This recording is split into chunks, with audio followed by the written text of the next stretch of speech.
Finish the animals. Finish the animals. Finish the animals. Let's see. Am I getting mic? Am I getting desktop audio? Awesome, awesome. I see a visual.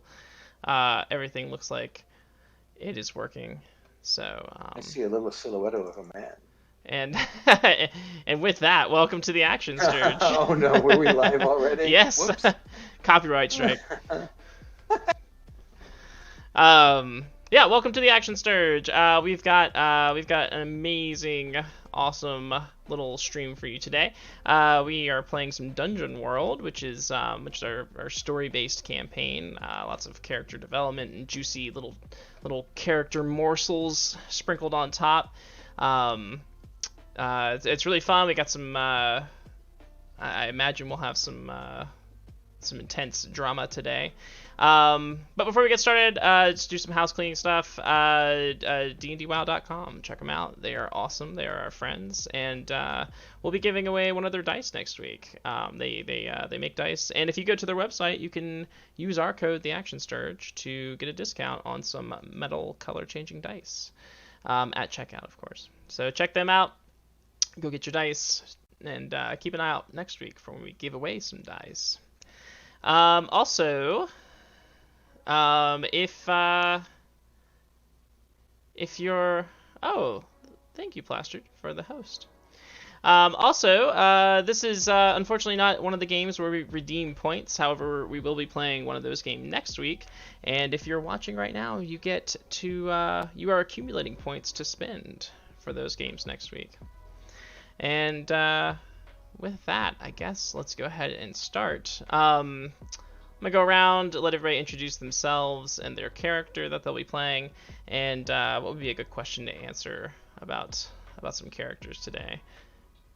Maybe, let's say, like, what has been the most painful moment for your character thus far, and we'll see if it's all the same. And we'll start with the Deacon Smith. Go ahead.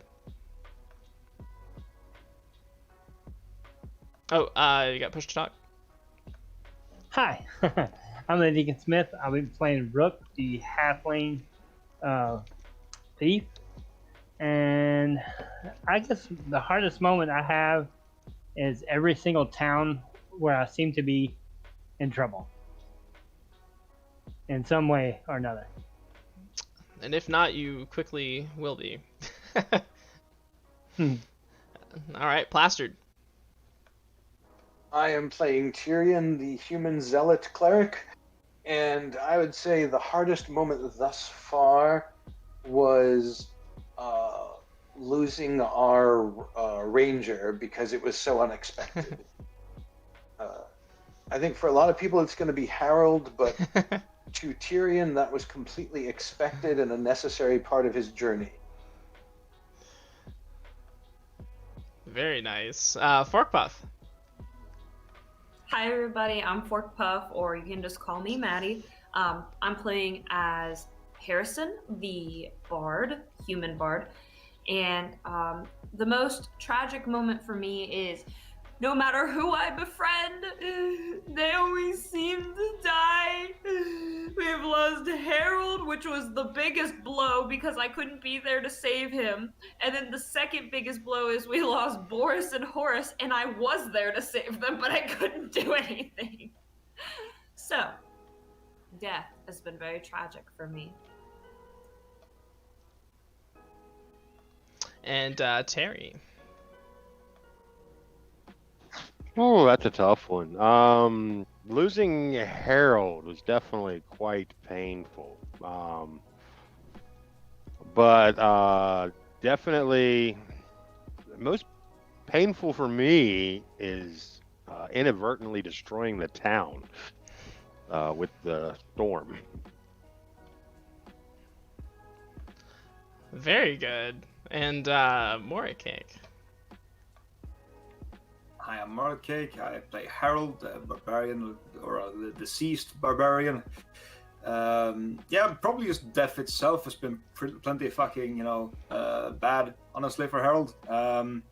Especially losing a one-on-one fight with that big of a jack-off, in his opinion.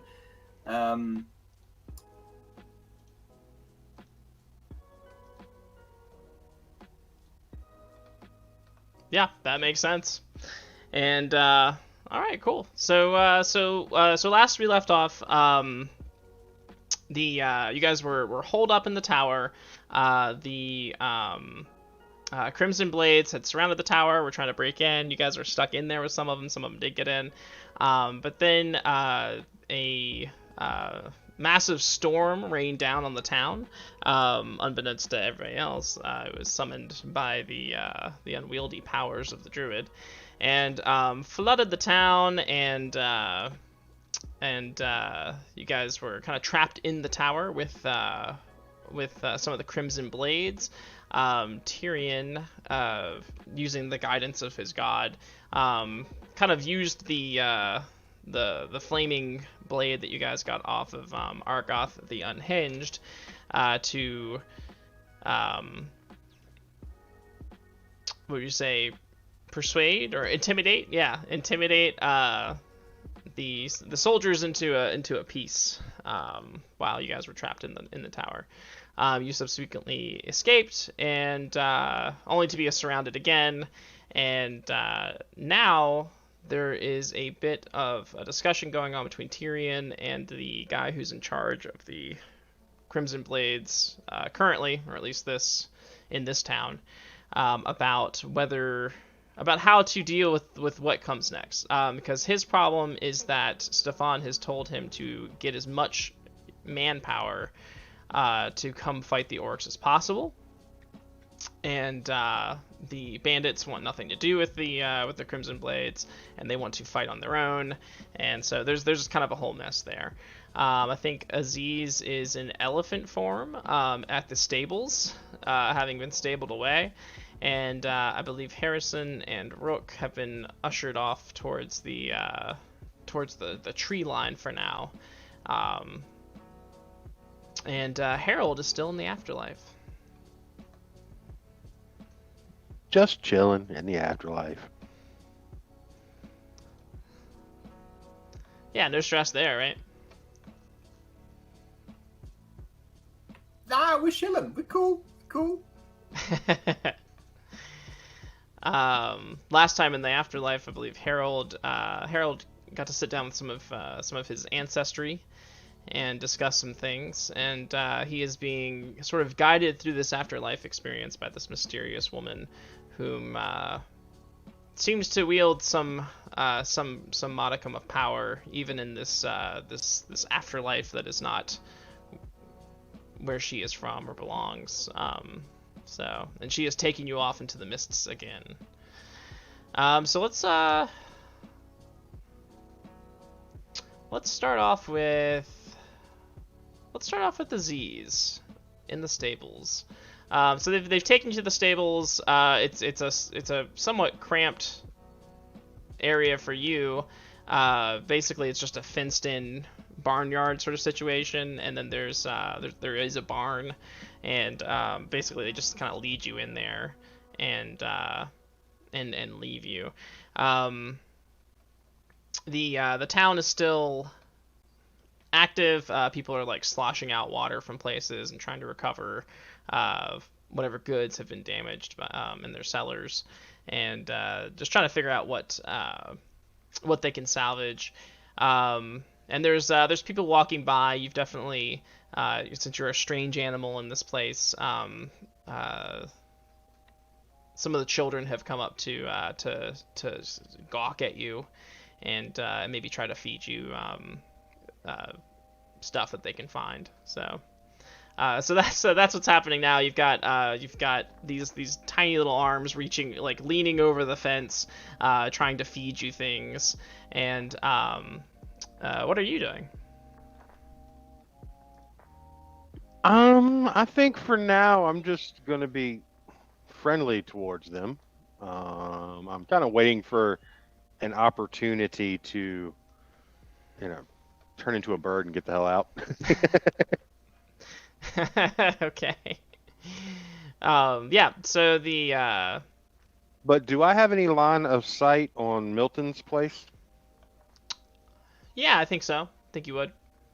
Okay, so as long as I have a line of sight on Milton's place, I'm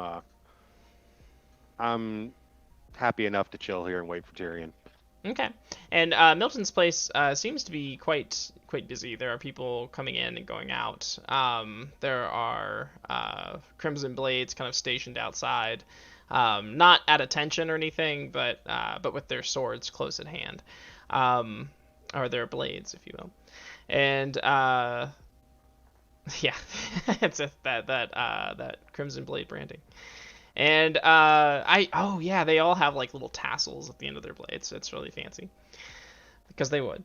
And I think at some point so the children are like really excited to see you, and at some point another child is going to like slosh through one of the big puddles that's one of the many big puddles that's present throughout the town, just kind of sloshing through the puddle, and calling out to the others.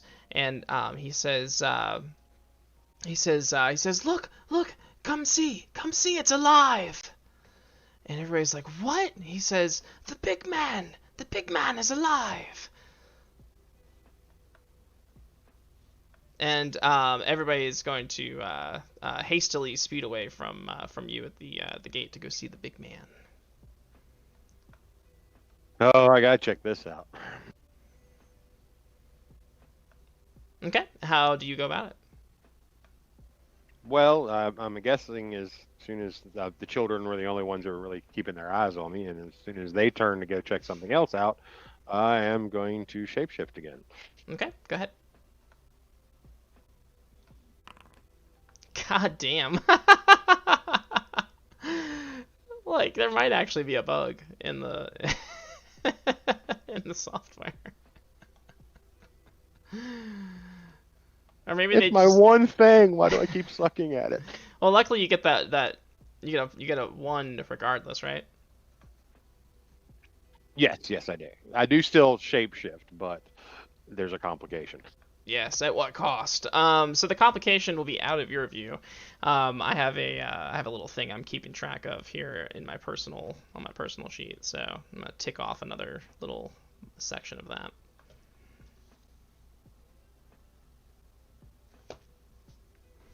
And you may proceed. Then I will just follow the children and.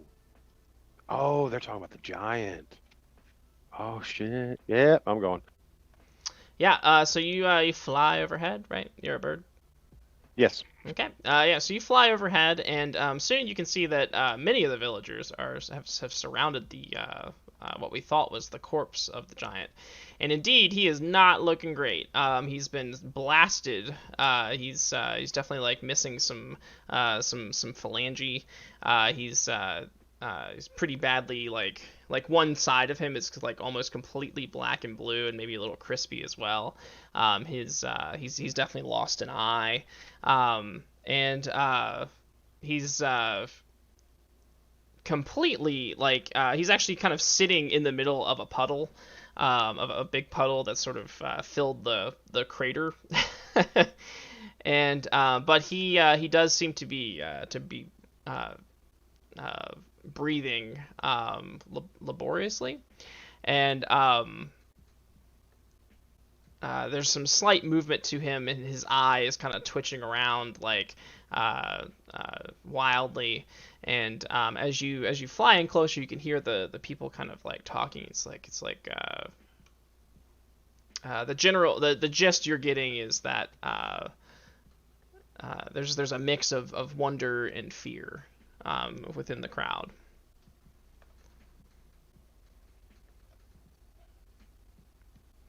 Oh, wow.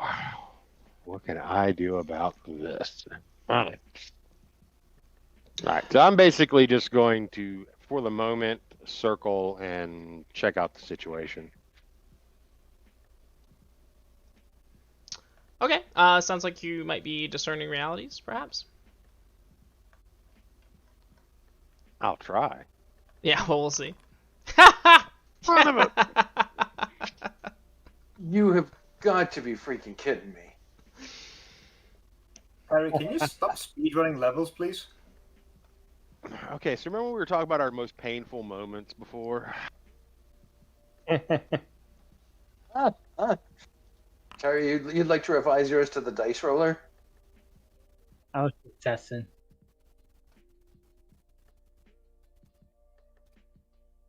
So meanwhile, Rook's just murdering someone off on the side. He's thinning the crowd.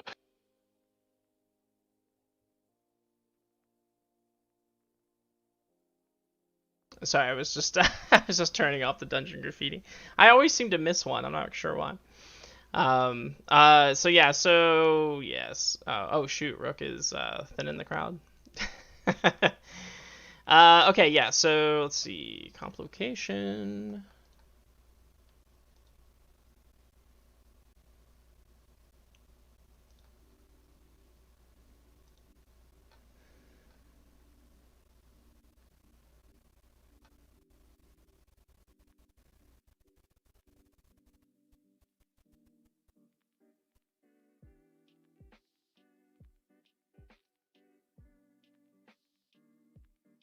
Oh, okay. So while flying high, you're going to see, off in the distance, you're going to see a plume of smoke, thick black smoke. Now it's off in the distance, and you can only see it because you're flying kind of high. But it is a little concerning because you're pretty sure that that's the direction of another town, that is close to Hawthorne. Maybe slightly to the west. So is that Sanctuary or a different direction? That's a different direction. That's let me see here. Let's see, northeast. Okay, yeah. So that's east, kind of in the direction of Happy Tree, but maybe a little bit more north than that.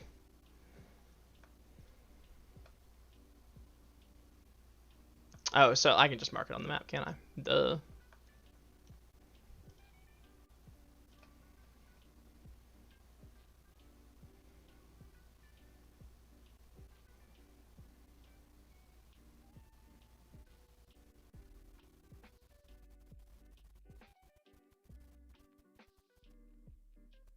Yeah, maybe over there, on the other side there.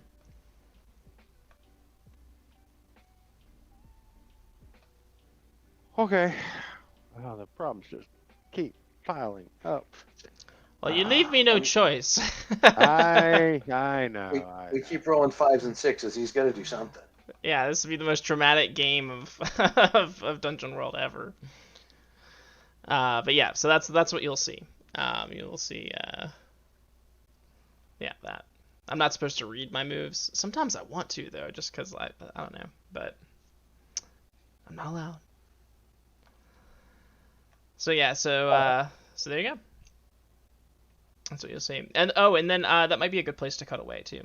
Unless you want me to roll something else, I mean. No, no, God, no, stop. So let's pop over to Harrison and Rook, who were last we saw were being escorted towards the tree line, and have been basically just been kind of dumped off. The Crimson Blades that escorted you remain kind of moody and silent, and they don't really say anything to you other than just scram, and they'll kind of wait there, waiting for you guys to make your way into the wood. What do you guys do?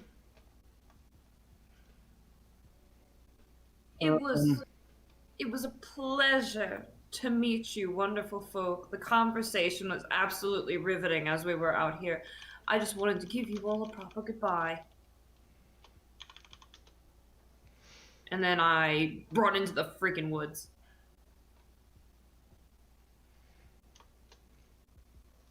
You run into the woods? Yeah, I make as much noise as possible so if Rook's trying to sneak off. Okay. Ow! This thorn! Ah! I'm like rolling through the brush. Ah! Rook, what are you doing? I'm gonna sneak off Well, I'm gonna go down the path so far and kind of disappear and try to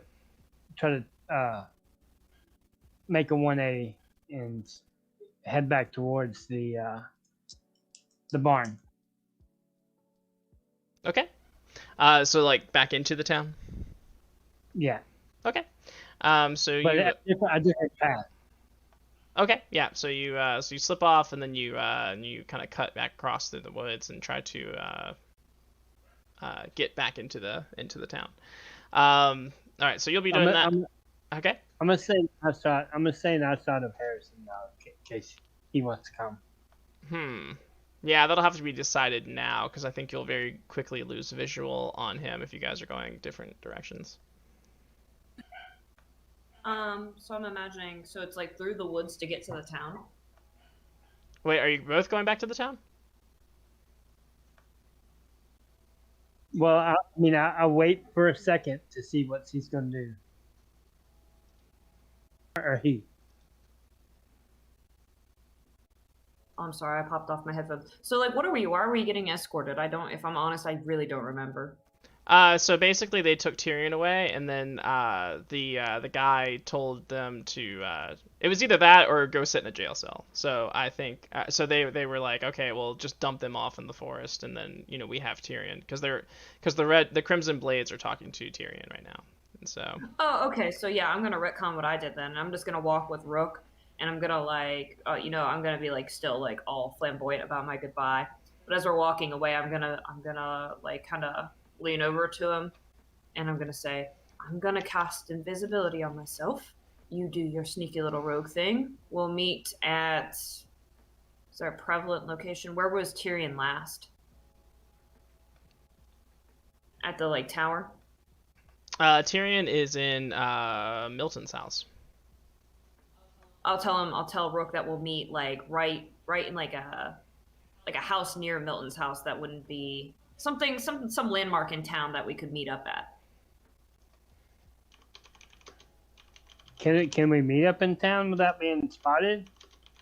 Oh, I know you can. You're sneaky as all hell, and I'll be invisible. Just don't be surprised when somebody touches you. Okay. You have a sly smirk.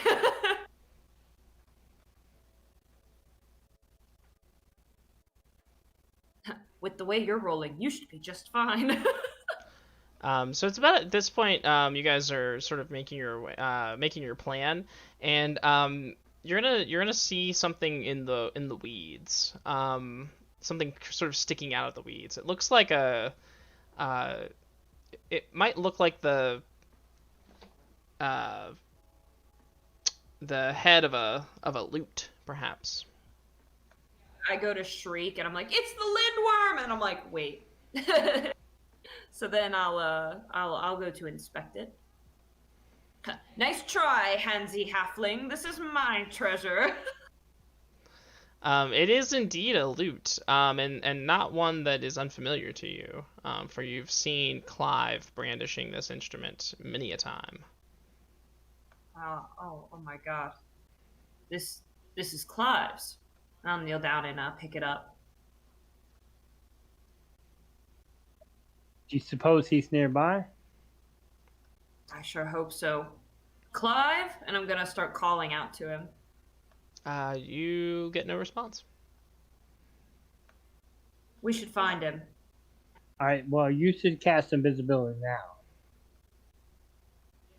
Are the guards still watching, or are we like out of sight from them yet? You're out of sight, yeah. Yeah. Okay, yeah. I'll cast invisibility then. I can try to cast invisibility. Let's see. Okay.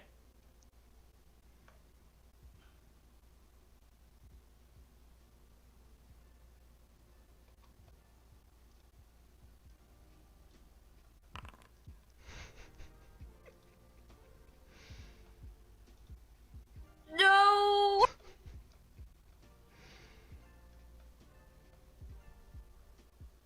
Okay, so what happens on a miss?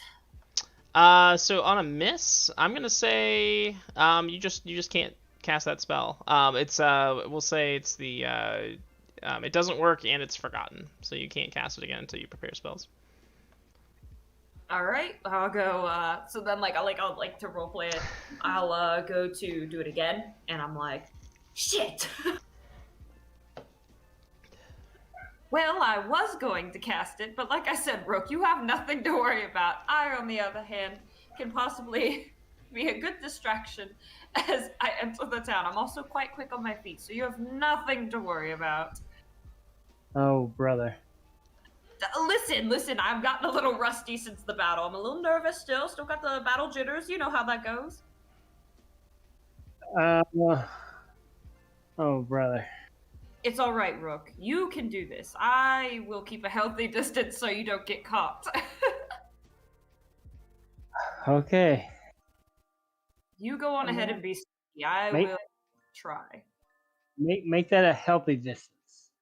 It will be extremely healthy and so slim and so fit you won't even know that I'm there. All right. Okay, so you guys are going to sneak back into the town, Healthy distance. and a healthy distance. Like kale smoothie healthy. Yeah, delicious. Keto diet healthy. Get my salivation up. Ew. Masticating like crazy right now. Just thinking about a kale smoothie. Tyrion, you're sitting in the house with Milton, and I can't remember if we gave this guy a name. Feel like we did. Let me see if I wrote it down. I have Melandro written down, but I don't know if that's that sounds right. Okay, yeah, sure. I feel like I remember that name. Let me see if I don't have it written down, but I feel like that sounds right. Yeah, sure. So Mal, we'll just call him Mal. And so you're sitting down there with Mal and Milton, and Mal is going to look towards you, Tyrion, and he says, well, if you think Stefan is steering us in the wrong direction, using the full force of the Crimson Blades and the Gaspard's men, what exactly do you intend to do?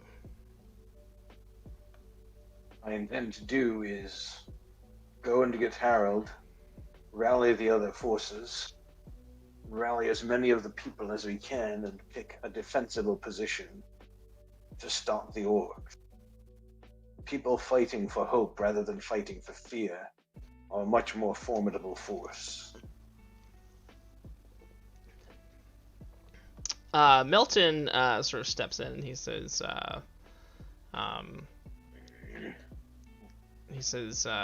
Tyrion, I've always believed in you. I've always believed that you believe in your god. However, are you sure you can bring him back? Yes, of course I am. And what if you can't? Your whole plan seems to hinge on this miracle. What if I can't, then I'm wrong, and everything I've believed for my entire life is wrong. If I can't bring Harold back, then I submit and become Stefan's right hand again. His old right hand is dead. I will take up my place again, and we will do things Stefan's way. I will do my best to temper him. And the table goes kind of quiet. Somebody walks into the room. It looks like it's a Crimson Blade, not a soldier, not armed. They seem to be carrying a satchel of things, or maybe like a small. No, they seem to be carrying like a small crate of different bottles and herbs and whatnot, and they're heading off towards one of the rooms in Milton's house. They don't linger or anything. It's just something you notice happening. You there? What do you have? Me? I just just the things that Master Fenric asked for.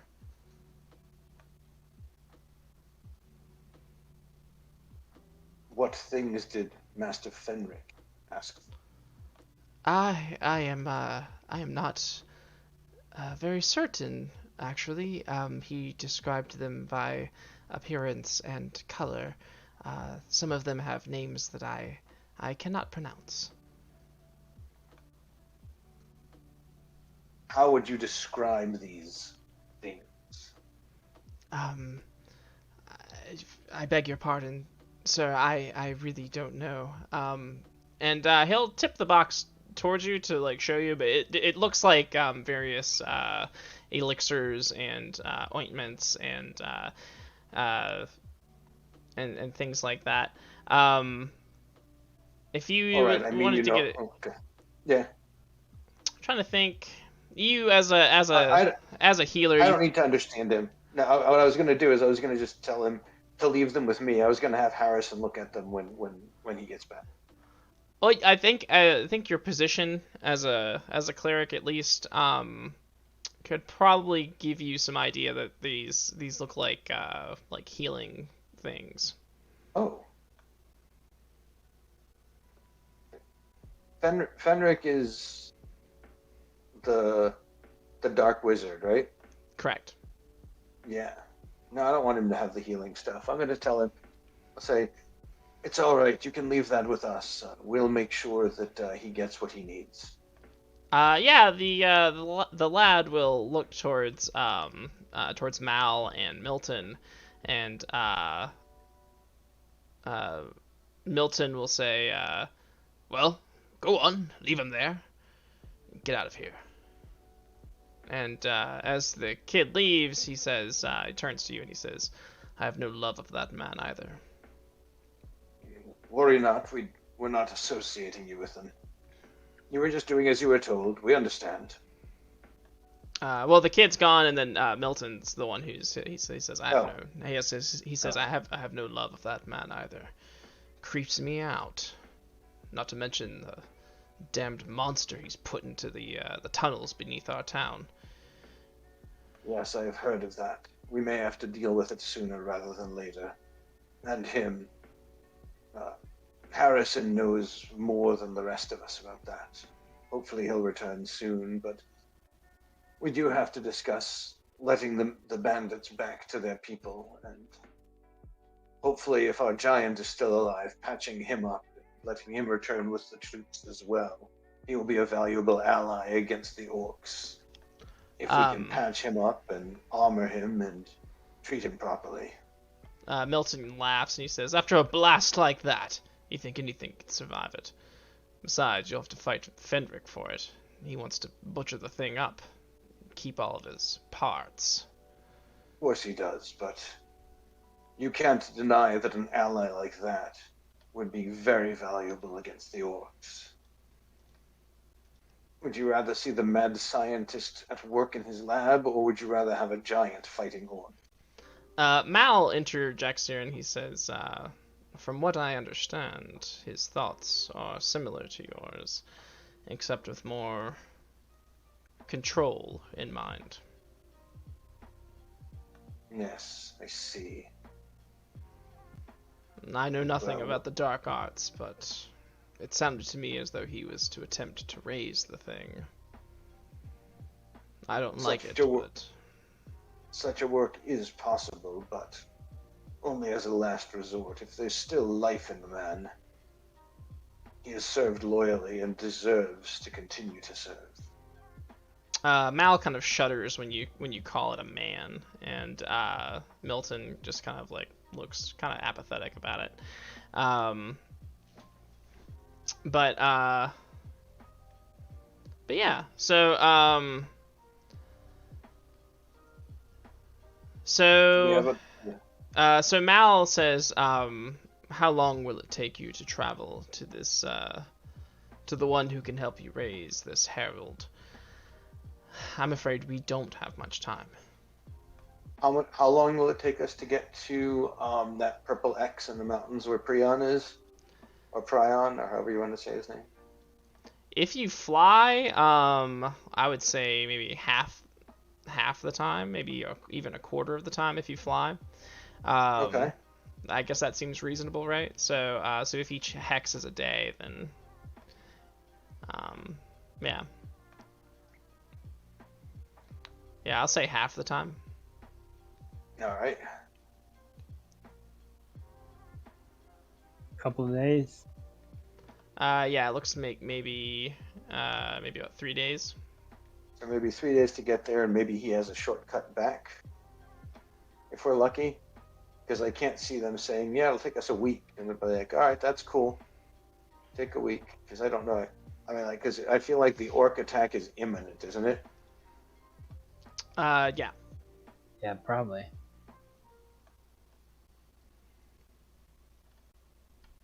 So I don't feel like we have a week, but we need a week to get Harold raised.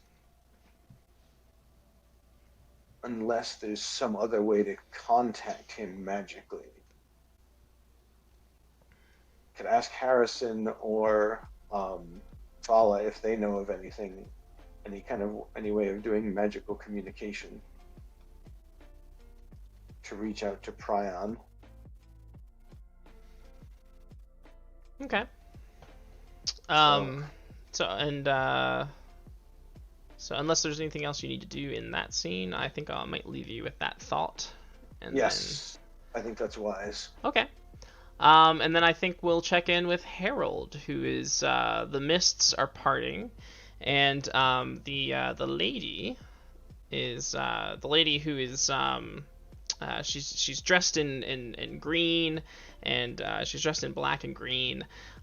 She has a very serious look on her face at all times, very mysterious eyes, probably black eyes, and she is the little squirrel sitting on her shoulder. As you as the mist begins to part, as you leave the small island, you will enter into a dead wood. That is, as she steps through this dead wood, it begins to you begin to see the leaves sprouting on the branches of these dead trees, and as she moves through the wood, in her path, life begins to flourish, and she's going to bring you to a place to a clearing in these woods, where there is a large stone slab, circular stone slab on the ground, with these old crumbling points at certain intervals in the circle. Now, as these the longer you stay there, the more the less the stones begin to look crumbly. They sort of seem to be reassembling themselves, as if traversing, as if decreasing in age. So as this is happening, she'll remain silent for the most part, leaving the air open for you to speak.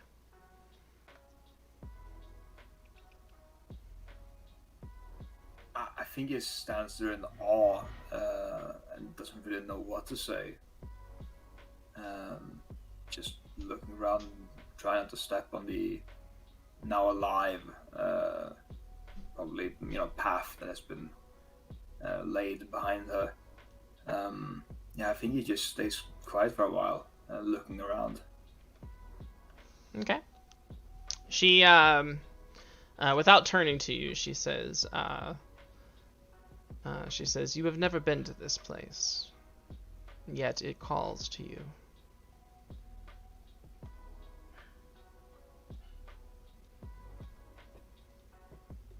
What is this place? She says, "This place now is full of death and despair. It holds the death of the world within its boundaries. But it used to be a place of life, a place of renewal. I would see that it is made into that again."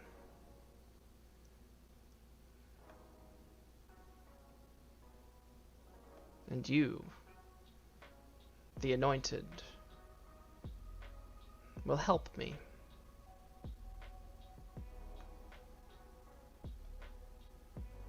Alright. I'll do what I can. Not much I can do from here. And she will finally turn to you, and you can see that she is she has one single tear coming from the edge of her eye that she doesn't wipe away. It just kind of slides down her face, and she says, "You are foolish, and you will most likely fail. But that is a chance that I am willing to take."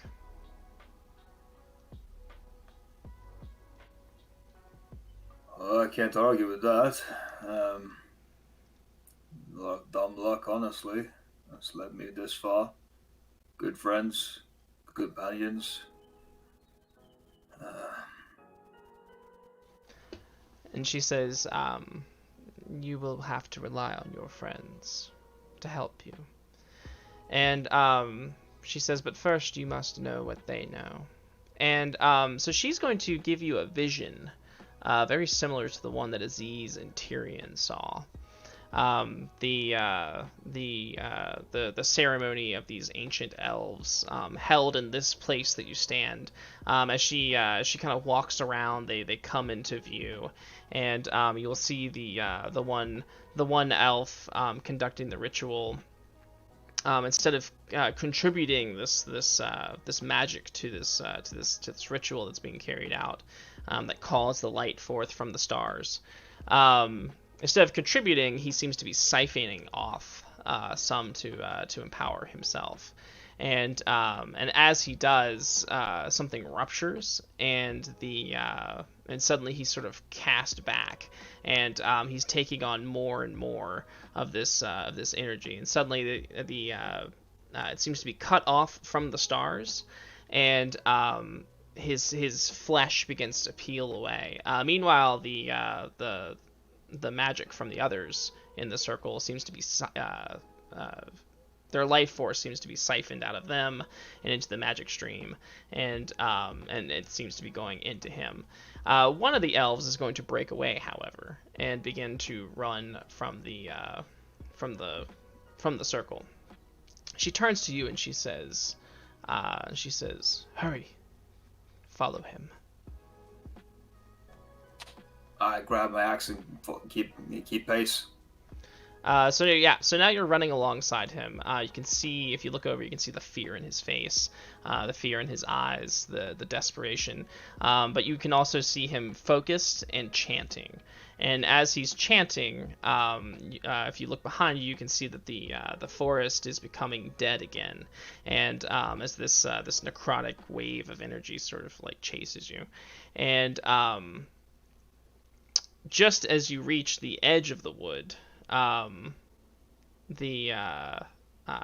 he turns and he finishes the chant and seems to hold the necrotic energy right there at the brink, and he continues to chant and he continues to focus, and as he does, she will appear behind him, and she'll sort of step out, and she says, "This is the original speaker."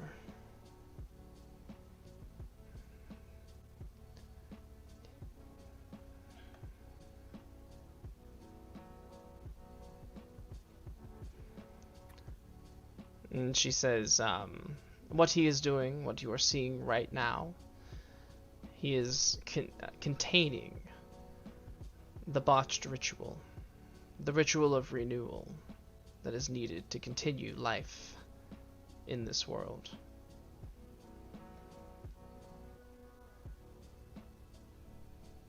Were he to stop chanting, that evil would wash over this world and consume all life within it, leaving nothing but the traitor.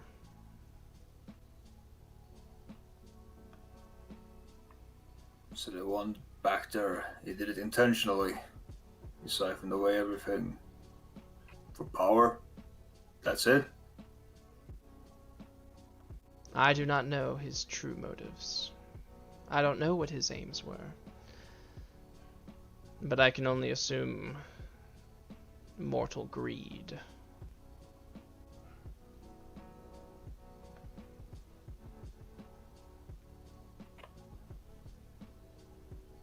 Well, what am I supposed to do? I don't understand. I don't know magic. And she doesn't answer right away. She sort of beckons you to continue following her in the mist. God fucking damn it! I was much under my breath and I walk behind her. Yeah, the squirrel, she kind of walks ahead. The squirrel kind of waits for you on the ground, like looking up, and then as you catch up, it'll kind of spring off forward. Let's get back to Aziz. What's Aziz doing? Oh, I am. Oh, yeah, overloaded right now. I'm trying to figure out what to do about how I can help the giants, and curious partially about what's going on in the next town. But right now my focus is on the giant and if there is anything I can do to help.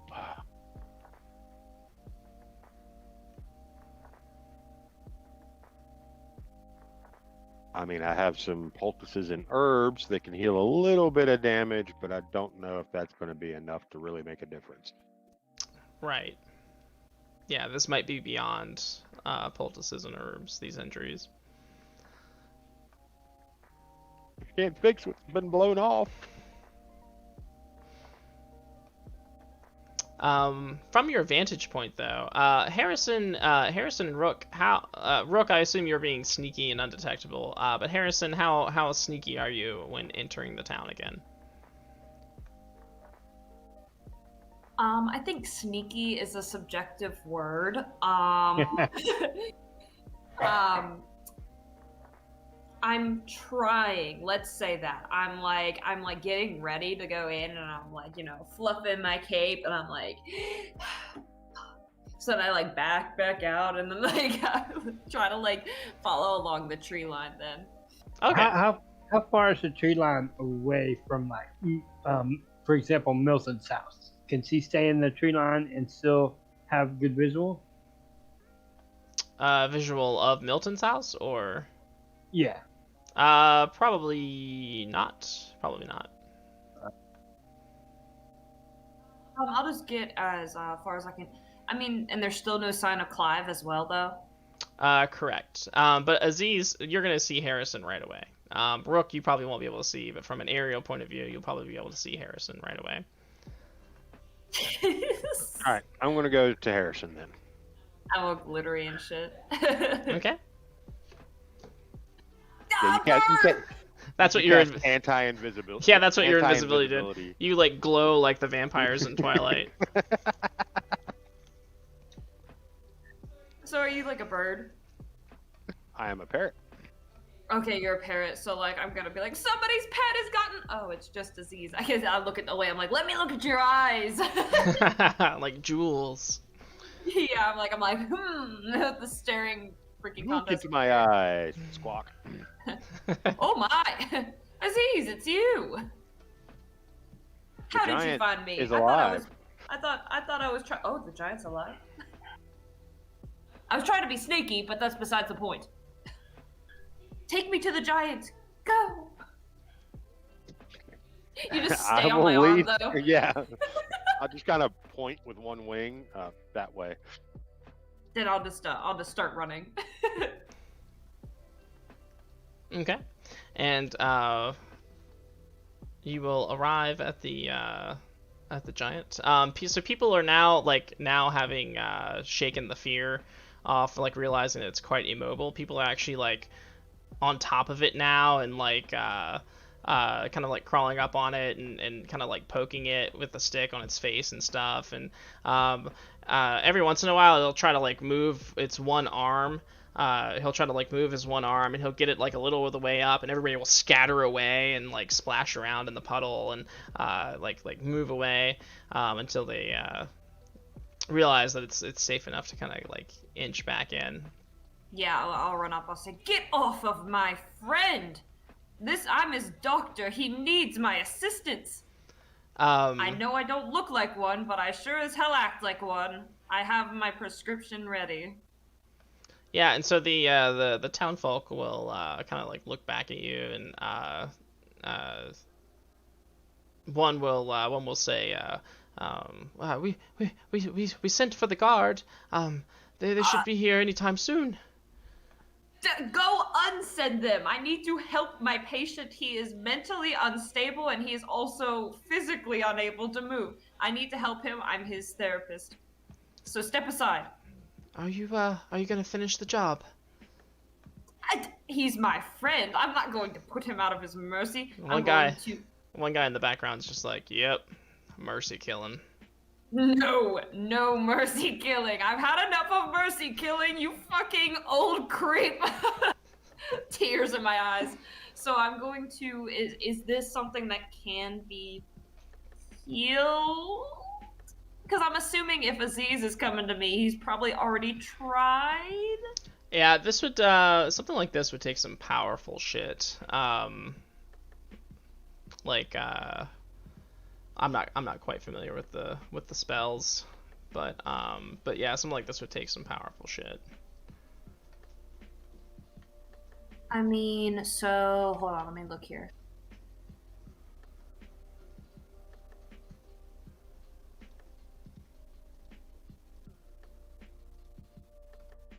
So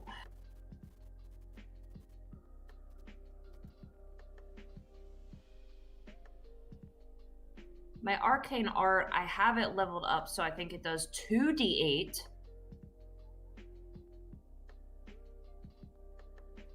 So I do like a healing song, so I heal another d8 on top of the d8 I already do, but that's all I really have. There's not really...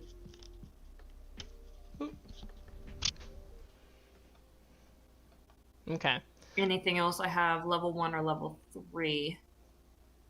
Okay, and it just might be beyond your ability as well. So I'm gonna go. I have to go. I keep hearing the dog. I'm gonna go check on the dog. Up at level 5 of cleric, the best thing that's still available to me is cure critical wounds. So Yeah, I have Cage, Contact Other Plane, Polymorph, and Summon Monster. So yeah, if someone grabs me, I can do a cure critical wounds, but that's still... Yeah. Would he still That's be still- injured in polymorph form?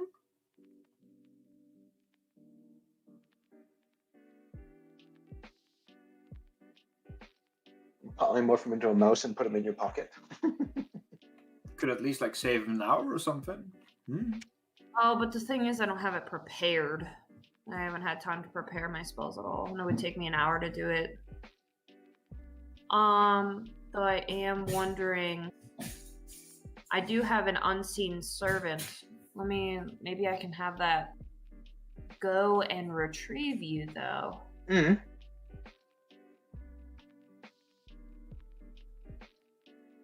He's invisible, but he can't do anything but carry items. Has load 3, carries anything you hand to it. Like a note? Maybe, what if I give it... Yeah, if I give it a note, and it's just gonna be this little paper flying through Milton's house. I also Well, I have could- Aziz. Yeah, that's what I was gonna say. I could also go get him.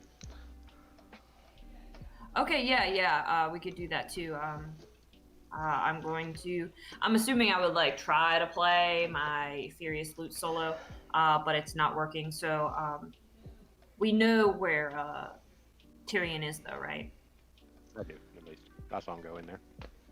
Yeah. Okay. So yeah, I'll tell you to go retrieve Milton. I don't know if this was covered in medical school. Well, And it's just so much mass and so much damage that like, and it's a miracle he's even still alive. Like he's been basically in threat of drowning over the past 3 days, and yeah, it's pretty nuts. And I'm going to send off Aziz, but then I need to hide somewhere. Yeah, and it's possible that this might have been covered in medical school. Let's did you want to maybe discern realities, or possibly maybe Medical school. yeah, well, is there like a not like an information gathering thing you could use to get some more information? I mean, I have the spout lore, discern realities. I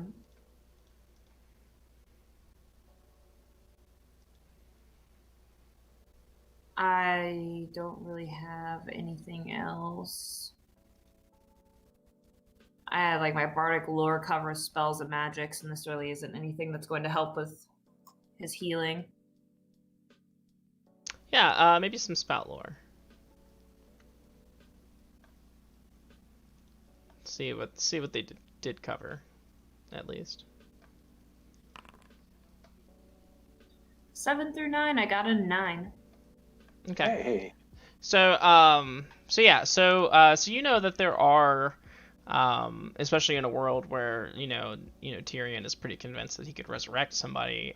You're pretty sure that there are some advanced healing practices, sometimes done by clerics, but also sometimes done with tinctures and other magical potions and remedies. So that's what you'll know. But you're sending for Tyrion.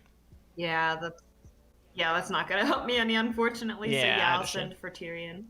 Okay. So Aziz, what do you do? I'm going to fly as close to Milton's house, and then change back into halfling form. Okay. And approach. Yep. As you do, some of the guards that are lounging about the porch will notice you and say, challenge you a little bit, like, just where do you think you're going? I need to speak with Tyrion. Well, he's in a meeting right now. You'll have to come back later.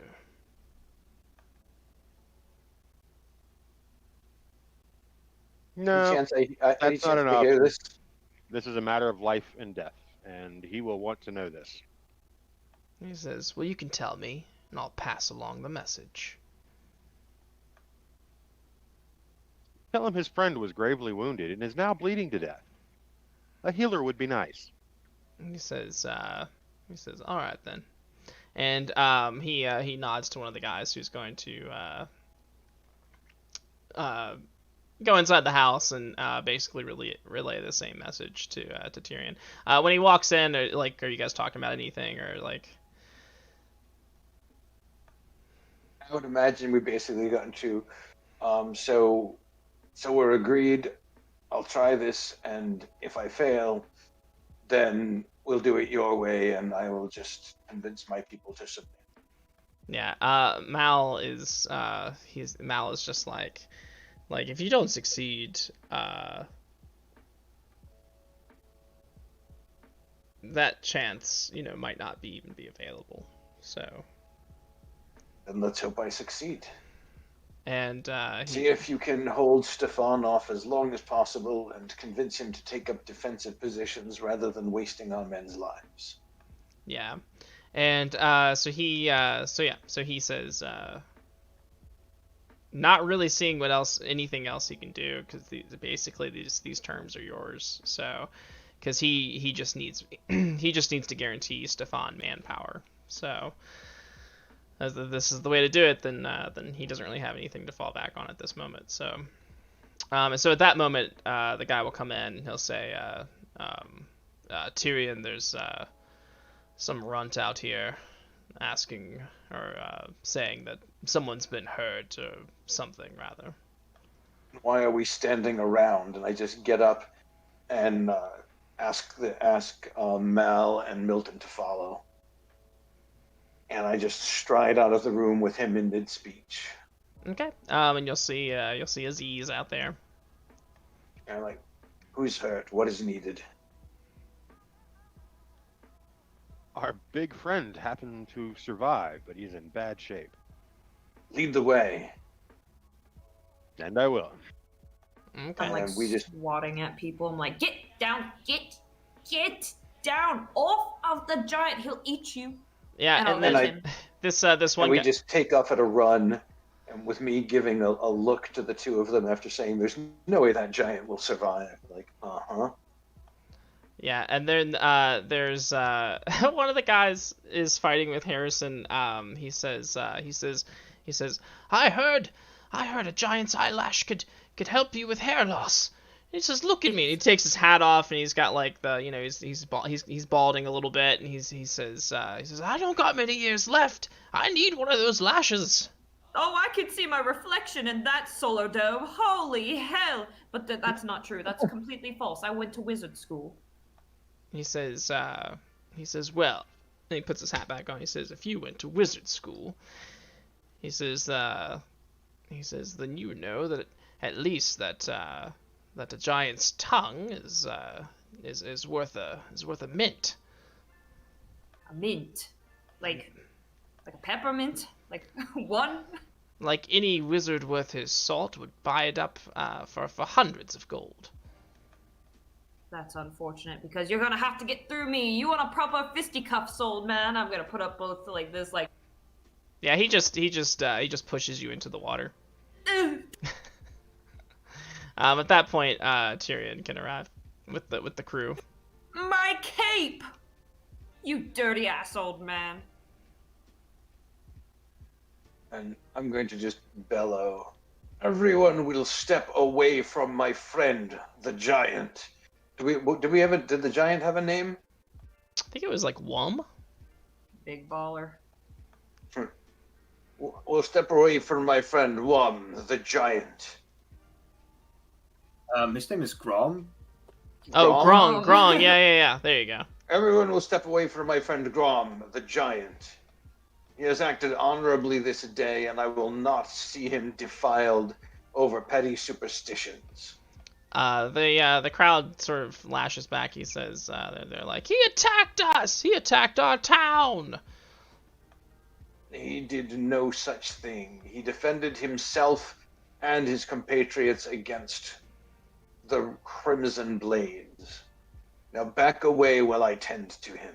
Mal kind of jumps in and he says, we are the Crimson Blades, and he was attacking us. How can we rest assured that if you revive him, he will not continue his assault? He is a friend of ours and will work with us. If we tell him the fighting is over, then the fighting is over.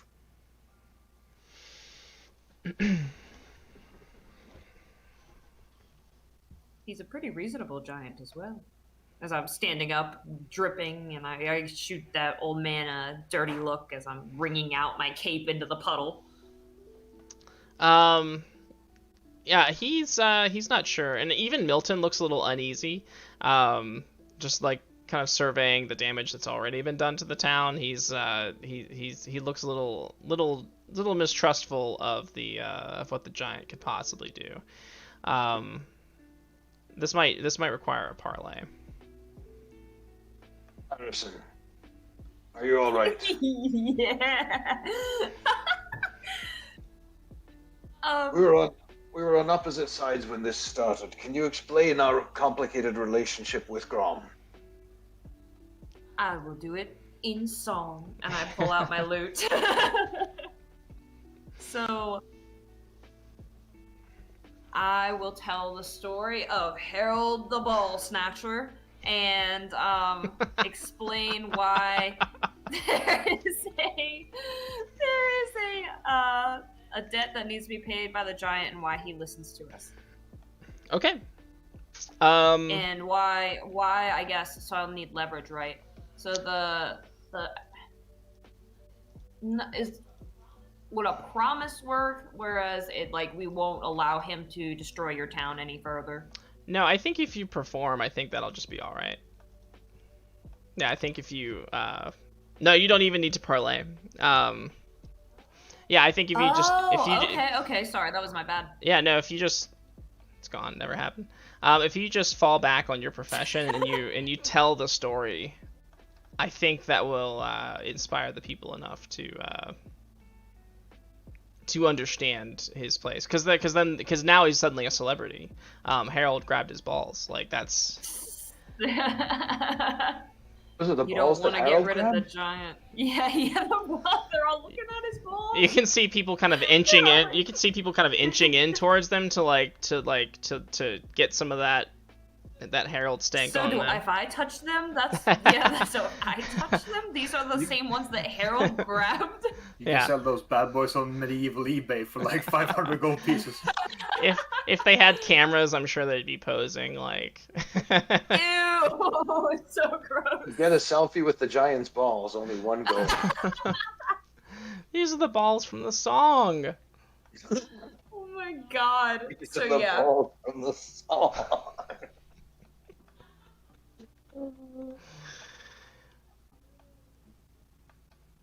So yeah, I will perform that song, and Okay. Alas, stand back. Let the cleric do his magic. Okay. All right, now let's see if I can cast a cure Wait, critical. wait. Let me get an aid ready. Okay. How will you aid? I will aid in, like, if he like messes up a word in the spell, I'll like lean in and correct him with like my wizard magic knowledge. Would you? How about you pray with him? Oh god. Yeah, sure, I'll humble myself for a moment. If it means to save one of my friends, then yes, I will. Okay. But can I perform an arcane art to make it a +2 instead?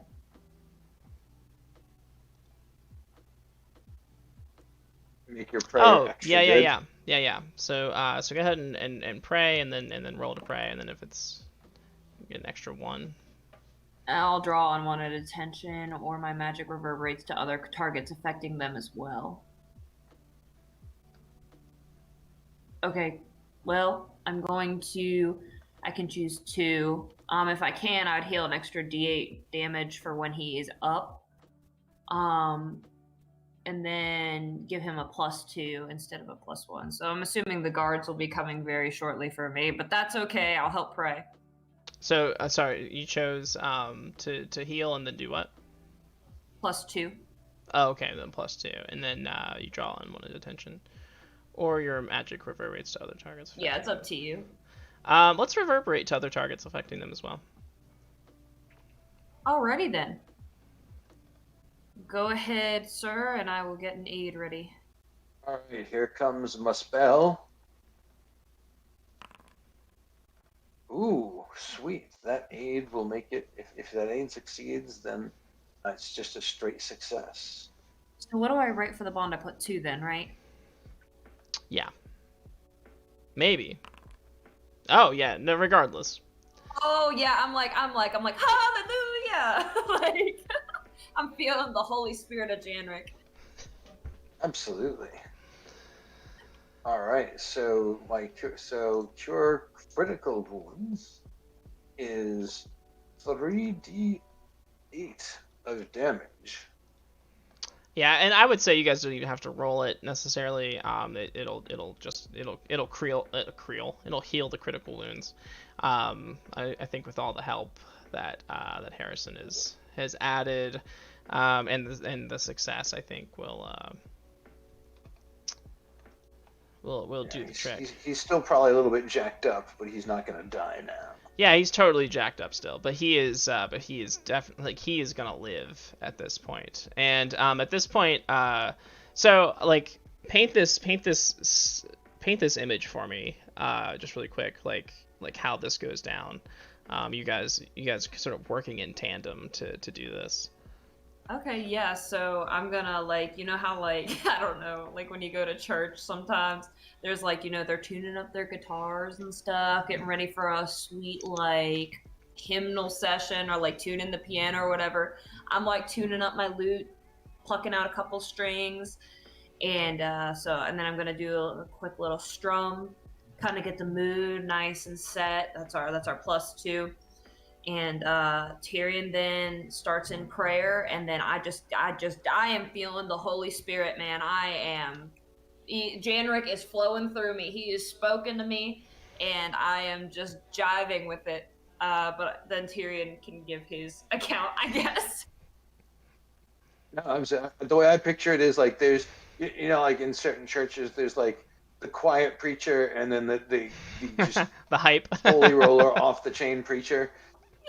The holy Tyrion's just roller. over there with like his hand, and it's just murmuring words, and like there's a glow in his hands as energy is flowing through Grom, and Harrison is praying the way that Harrison knows how. There's music, hand waving. Harrison is just all over the place.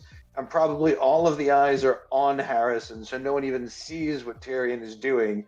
And then when it's done, Grom is breathing again. He's still like missing the eye, missing some fingers, got the burn mark, but he's whole enough and he's breathing. And most likely, everybody but the most astute is convinced that Harrison just saved this giant. Well, and I wonder too, if I may add something as well. Absolutely. That maybe Harrison like calls on crowd participation so that everybody begins chanting Yes! like the thing. Yes, I'll get everybody. I will be like, rise up, rise up. And that would maybe cover the where it reverberates to everyone as well. As Yeah. Yeah, absolutely. this wave of energy sort of like washes over the crowd. And so now it feels like everybody is a part of saving this giant. Yes. I love it. Grom will his one functional eyelid will kind of like heavily kind of open. You'll see his eyes sort of snap back into focus, and he'll reach up with the full strength of his arm, and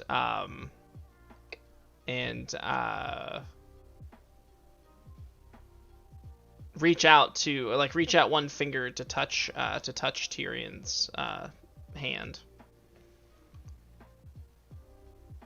And I'll say, it's all right, my friend. The battle is over. You've sustained many wounds, but you will yet live. Thank you for your aid. We have won the day. He says, I only owe Harold my balls, but I owe you my life, Tyrion. And I owe you mine. We would not be alive were not for your efforts, so the least I could do was save you. So, Aziz, you're standing there. How is this sort of washing over you? Oh, I'm helping in any way I can. Okay. He's like hooked in arms, like to run Yeah, around. I'll hype up the crowd right beside Harrison. Beautiful. So yeah, I think when like the giant gets up, everybody. I'm like the silence.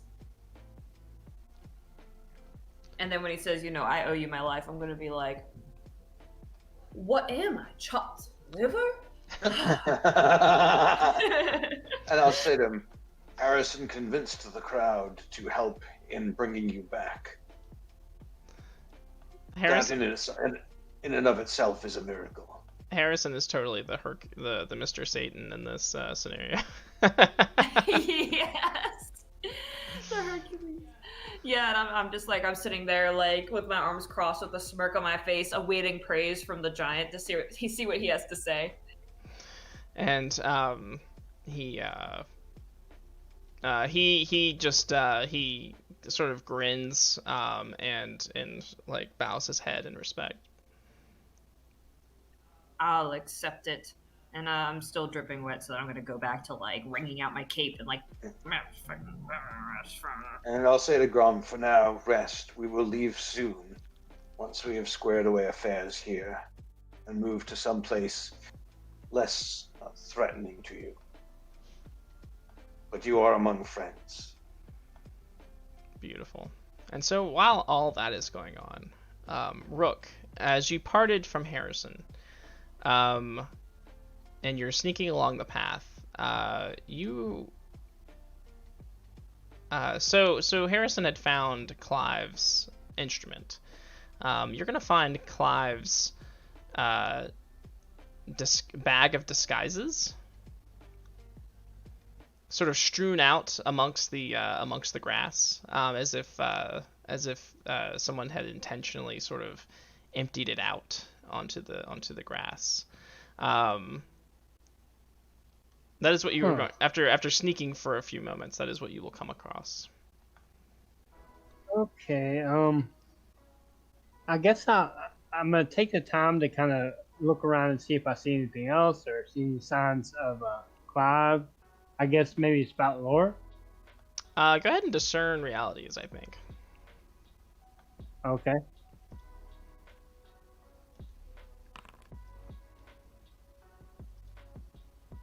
Okay, so you get to ask only one question from the list.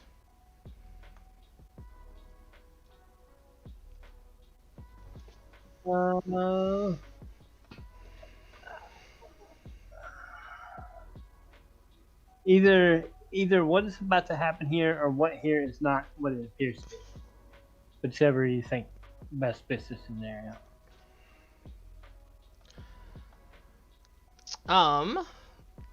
So remember, you get a +1. You get a +1 when acting on the answers. So I think what you should be on the lookout for. Something has happened to Clive. And someone, it appears, has has abducted him, and at some point, or they have taken something from him, his bag, and at some point they. So I would say you should be on the lookout for an aggressor. Okay. Like someone is in this area and they are taking stuff. Right. All right. And they may have taken Clive. So, but he is nowhere to be seen yet. So maybe be on the lookout for an aggressor and Clive. Okay.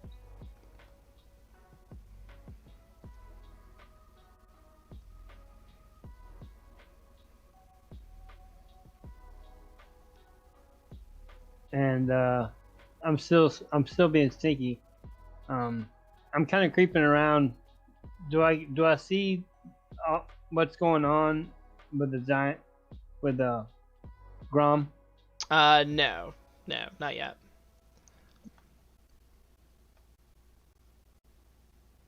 Well, yeah. Can I see footprints or broken twigs or anything? Can I get a trail? Nothing too discernible. Would you like to sort of just kind of look around the area, or? Yeah. Okay. So, so knowing that there might be someone out there who is, because his bag looks like it was, like the strap is torn and it looks like it was ripped into, and his stuff just kind of dumped into the with reckless abandon, sort of scattered throughout as if somebody was looking for something. So so you think, yeah. So as you make your way sort of around, I think you'll probably hear a sound that goes something like. All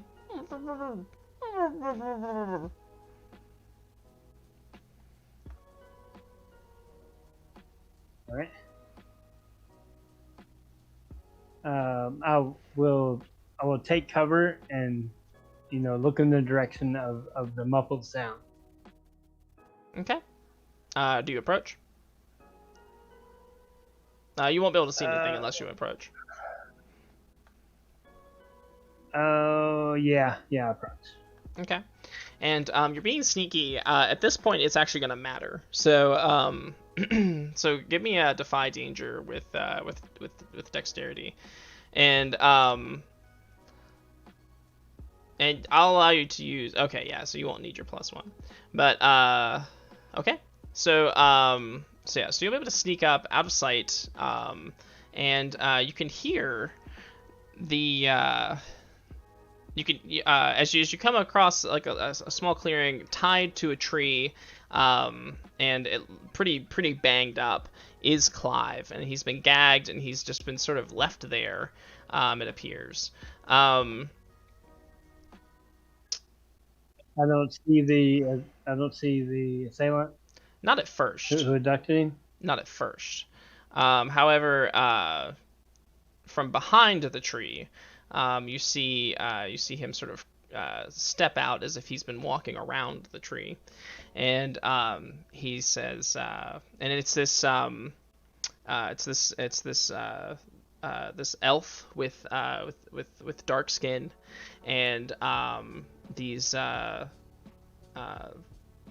eyes that are like completely white, and he seems to be dressed in leather, like tight-fitting leather armor, and he has an array of like small bottles and throwing knives sort of strapped across his chest, and his features are very fine and his ears are pointed, and as he sort of makes his way back around the tree, he says, now, let me ask you one more time. Where is the book? And he's going to loosen the gag around Clive's mouth, and Clive says, I don't know. If I knew, I would tell you, I swear. I have many books. But I don't know where the one you're looking for is. And he's going to punch him in the face again, and Clive's going to cry out in pain. How much of this did you want to watch? That much. Okay. I'm gonna do something about it. Okay, what will you do? I will pop out and smack him in the back of the head with the hilt of my rapier. Oh, okay. What did you want to do to the bad guy? We'll do the bad guy. Sorry, that was a joke. That's mean. Nah, I think it's No, So you want to attack the bad guy? The elf. now Clive really don't know where the book is, does he? I don't think so. All right.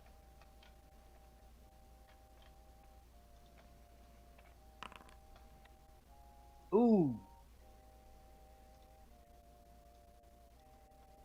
All right. I deal my damage plus a d6 and plus 2d6 because I have cheap shot, and I reduce the armor by 1. Okay. Go ahead and roll your damage.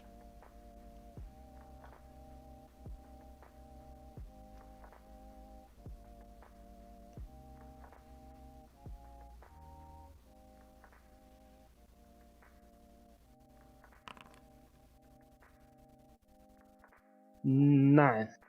All right. How do you kill him? I sneak up behind him and just right through the back.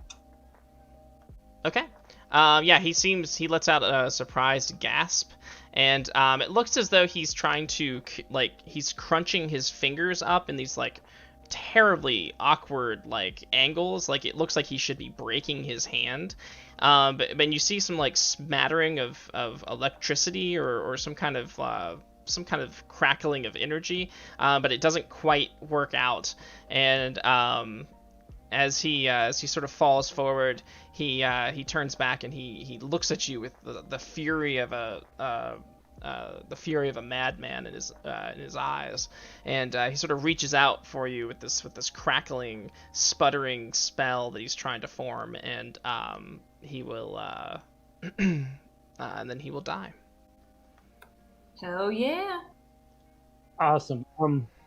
I will I'll free Cloud from his bonds and pull the gag off his mouth and. Dude, that was badass. I'm gonna write a song about that. I swear to God. Look, All right, that's fine, but there's no time. I've even got a rhythm for it. Oh, And Jesus. I will also. I thought of it while he was punching me in the face. He was doing it in such a rhythmic pattern. It's kind of stuck in my head now. That's great, Cloud.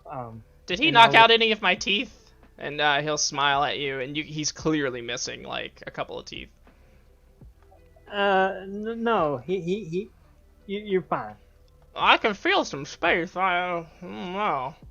Oh, yeah. Well, I guess you knocked out a couple. And I will also collect whatever the vials are. And yeah.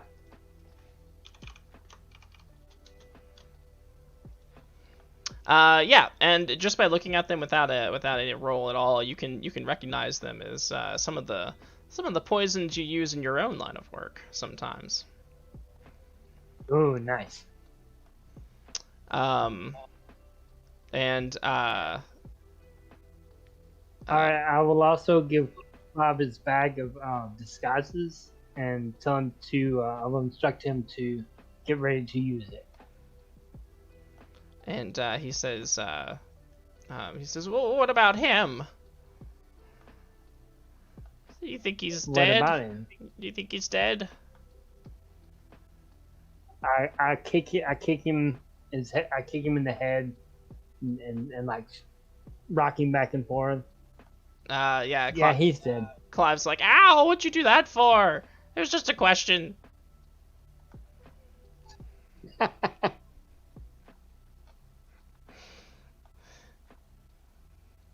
And yeah, so Yeah. you'll assure him that he's dead, and he will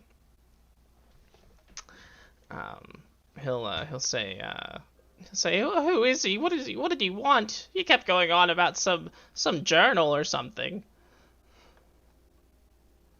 Yeah. Aziz and Tyrion know more about that probably. I really don't get involved in these matters, but we got to get you to a safe spot. No, he said it belonged to Horus.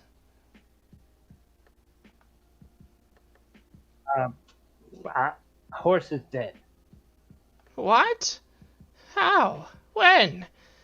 I feel like I'd barely known the man, but we had a deep connection. Yeah. I'm sorry. I'm sorry for your loss. I even had the perfect disguise picked out for him. Yeah, Horse and Boris both. They met their end. Now we got to get going.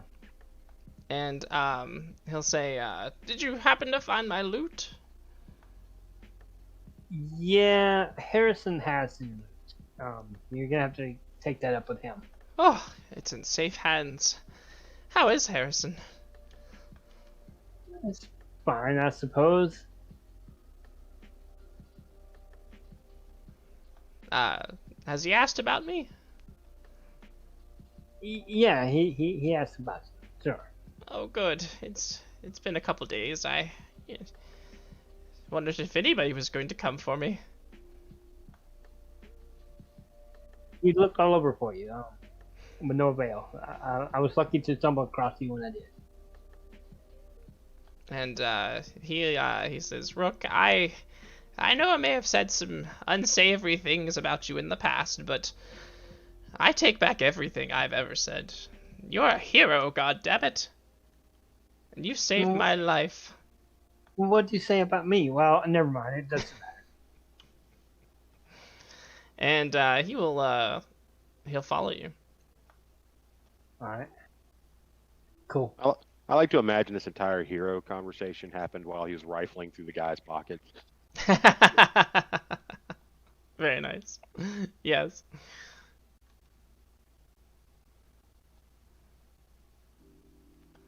Okay. So so let's bring everybody back together. Where do you all meet? I guess in front of Milton's house. Okay. Oh, before we do that, actually, let me pop off towards Harold again. Let's see what Harold's doing.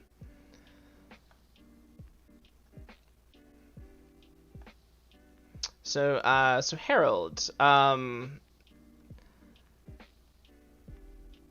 she in the mist, she's going to show you sort of a montage of this elf chanting and traveling and chanting and traveling. He seems to be putting some distance between him and the and this zone, and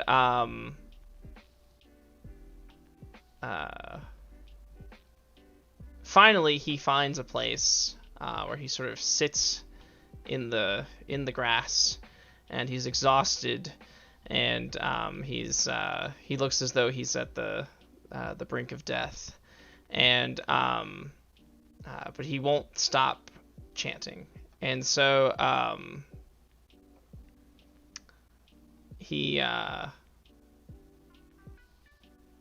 so he's just kind of sitting there. She is going to say, at this point now, he is the only thing keeping the world from being overtaken by the ritual gone wrong.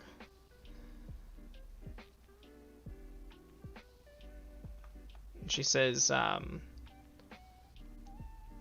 seeing his plight, I aided him. And she says, to give eternal life is not our way, but to extend a lifespan in a form that is almost perpetual is something we can do. And so you'll see an image of her, and she as timeless as ever, or actually she probably steps into the mist, into the vision, and she sort of lifts his chin and sort of gazes into his tired eyes as he continues to chant, and she kisses his forehead, and out of his forehead a tiny sprout begins to form. And as that happens, it sort of lifts him up, and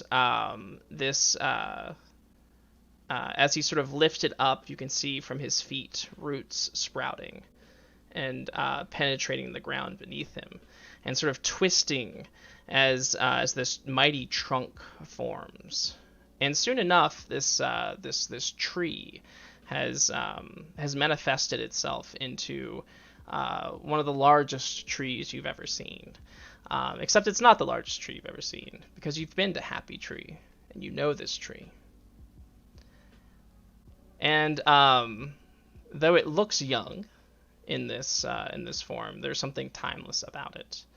And there's a vibration, a feeling that you can feel even through the vision that is reminiscent of the chanting that you hear.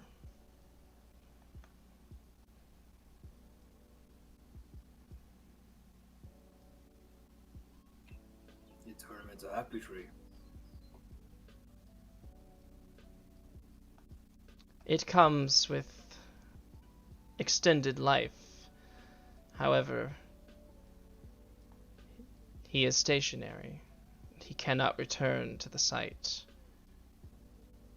for when the ritual needs to be performed again, the correct way this time.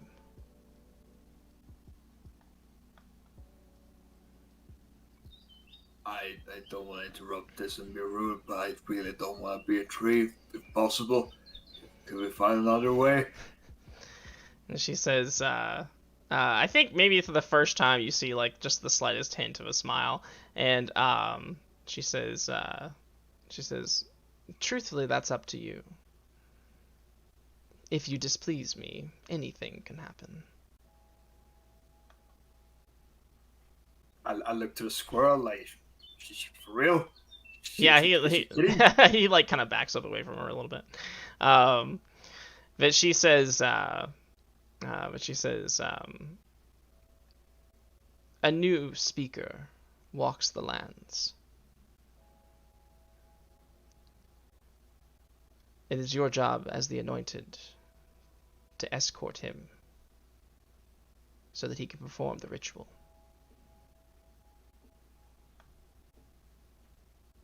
Who is the speaker? Have I met him? Have I met her? I believe you know him as Aziz.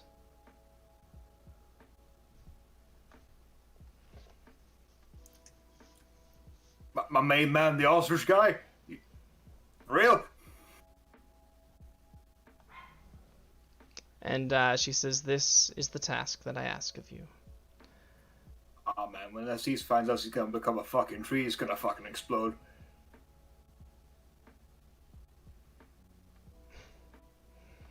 And she says, if he performs the ritual correctly, then there is no reason to turn him into a tree. The world will be set right, and the once the bad ritual is reversed, there will be no need for the to keep the spell going.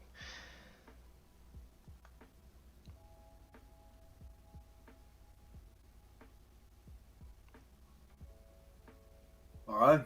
So, plan A, keep Aziz alive. Right. Got it. Ooh boy. Alright.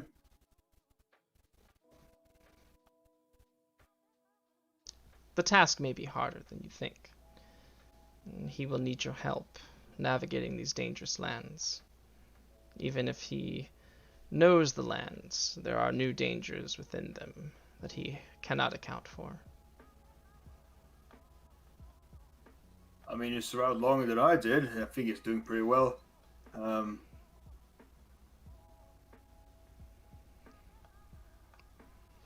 in general, if I do get back, I don't want any of them to find peril. And I'll do anything to stand against that said peril.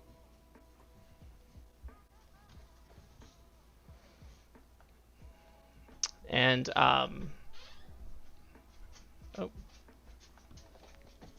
They were fighting, so. Oh, or gotcha, no, they gotcha. were like play fighting, but it was getting annoying. Oh, okay, gotcha. The dogs are playing rough. So she says, the knowledge of this ritual may have been lost to time. There are very few who know it.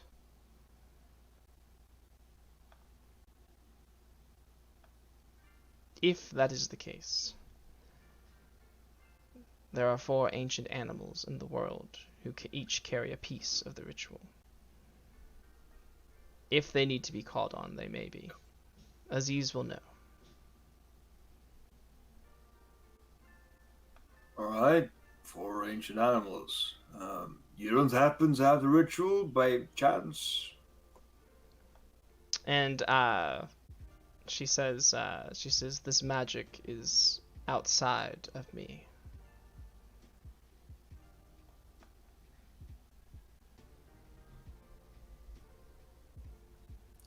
Fair enough, I probably could remember it anyway. It's no this studious type.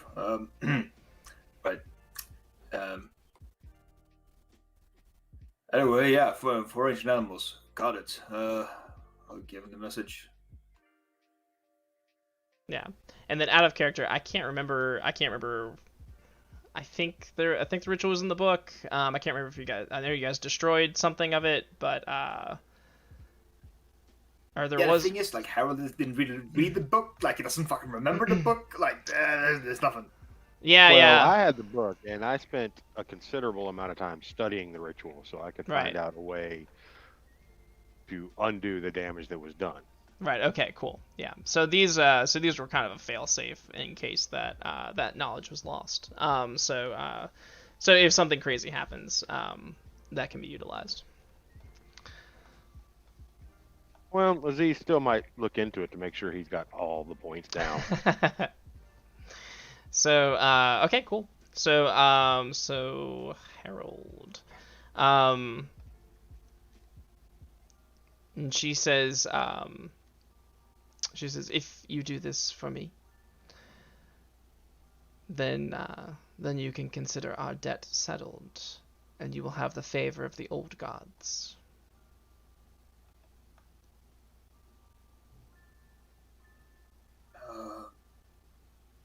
Question.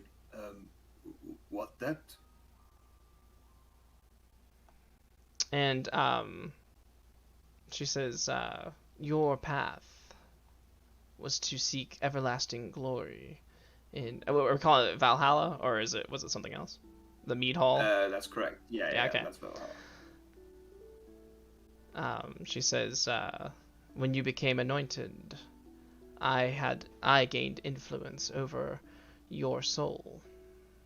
With that influence, I was able to redirect and keep you here until your friends, if they might, call upon their gods to resurrect you.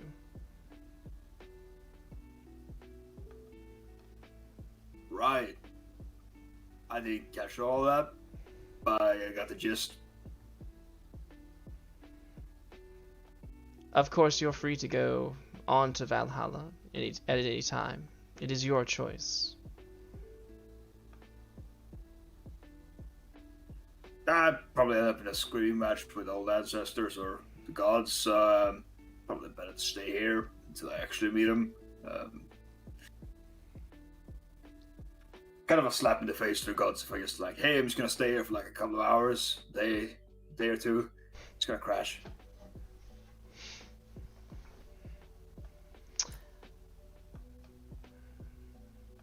All right, and she will pull you back into the mist. This again. And yeah, so everybody else has come together. What will we do now?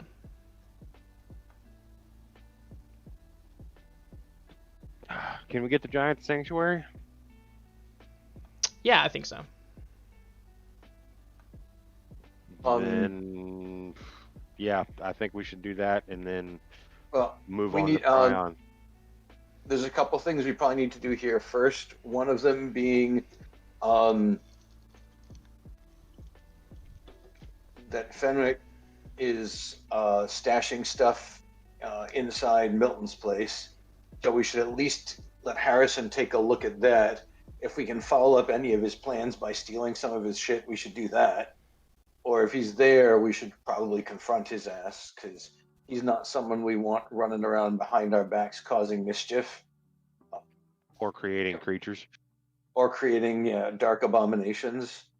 Probably not a good idea.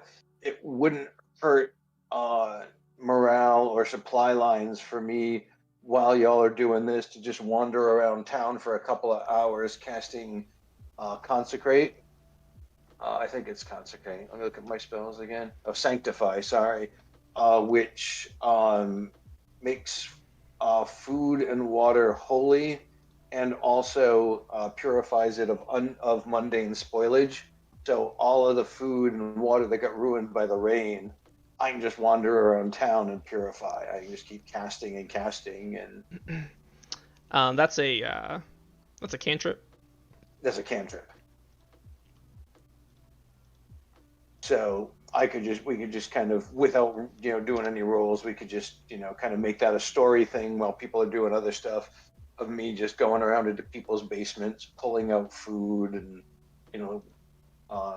nasty mucky water, and making it all edible and drinkable again, to give people supplies to take back to Sanctuary, and for people to have supplies here while they're trying to deal with what's his butt, Fenwick. Right. So the thing, and taking all of the healing supplies. So the thing with rotes in this is that they're just always prepared, right? Yeah. Yeah. So I think I'll just roll one time to for the consecration thing, or for the sanctify thing, because I think it still falls within the casting a spell thing. Yeah. I mean. Okay. Cool. And then you can just choose one there. Yeah. I'll just say. Yeah. I'll take a -1 ongoing until I commune. Okay. Yeah. So so you'll be going around and like Because I'm just casting so much, it's like taking a drain on my energy to just I be like that. purifying so much food and water. Yeah, absolutely.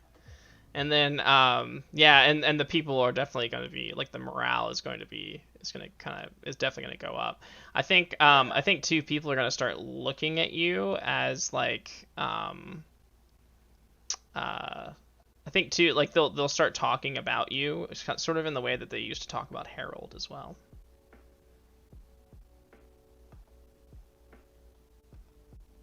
Like you'll definitely be getting some glowing fans and some like some people who are just like humbling themselves before you. Getting close to my bond getting resolved with you almost. I think so. So and so after all that's done, what would you guys like to do? So I guess I'm sticking with Harrison to see what to do about Fenric. Oh, right. Fenric. Okay. So Fenric, yeah, what did you want to do about that?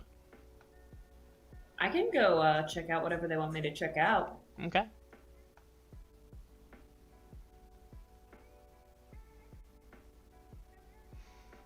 And that's at Milton's house, though? Yeah, that's where he's being held up.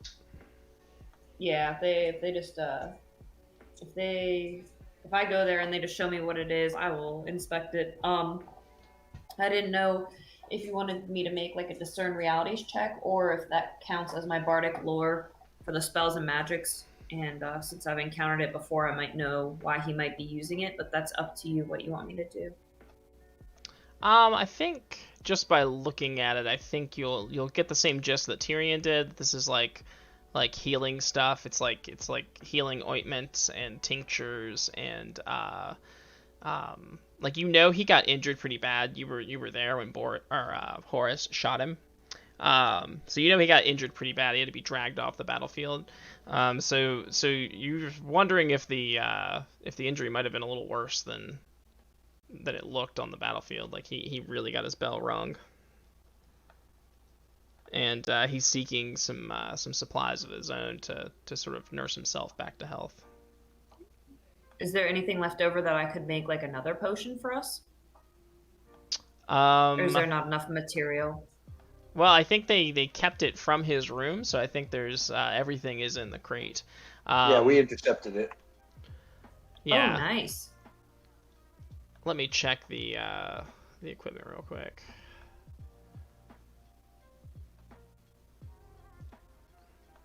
Yeah, so I'd say there's probably an antitoxin in there. I'll drop, if you want to take it, I'll drop it into your inventory. Yes, absolutely. Please, please, please. Like, we can use it for the good of others. I just don't want it going for the good of Fenric. Yeah, so there's an antitoxin in there. Bag of books. What? There's something a bag of books does too, doesn't it? Does it give like a plus on spout lore rolls or something? Yeah, it gets yeah, it gives you a +1.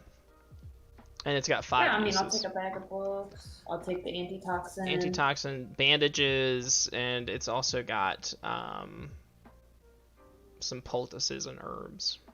All right, hold on. I got somebody from work calling me. Give me a sec. Okay. Hey, you said I found some serpent's tears? You actually found. I'll drop some in yours.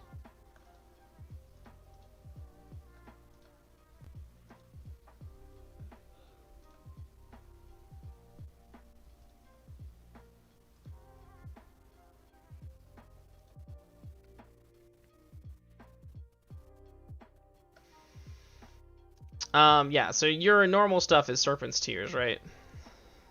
Yeah. Okay, so you actually found some golden root.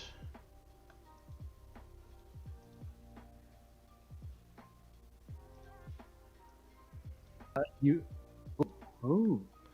Oil of Taggart.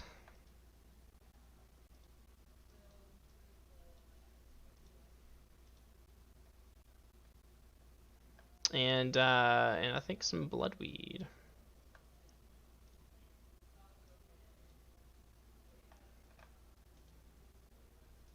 It's a single use of each one.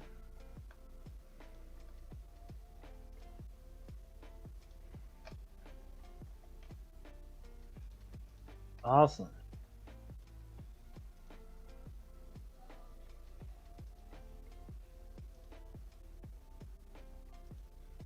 They golden roots, nice. Yeah, and then so I think since it's not your special poison, I think it's dangerous to you, but you have that one thing that after you use it once, it becomes not dangerous to you. So. Well, actually, I just leveled up last time, and I got the move Envenom. Okay. Let's see. Help me figure this out. So basically it removes the touch.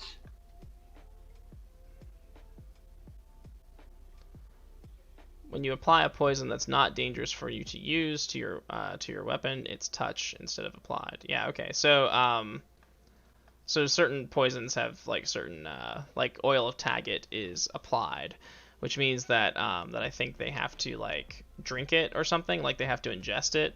But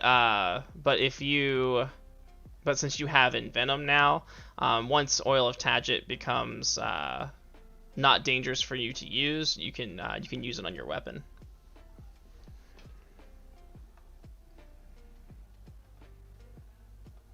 If that makes sense. Yeah. And since I'm Poison Master, once I use it once, it's no longer dangerous. Yeah, it's only dangerous the first time. Right. Cool. And I still have. Okay. How many? I had 3 of the. Shit. Hold on. I had 3 uses of the Serpent Tears. To start with. Yeah. Okay. I've still got 1 use. According to my page. Do you remember me using a 3rd one? No. I don't remember using the first 2. You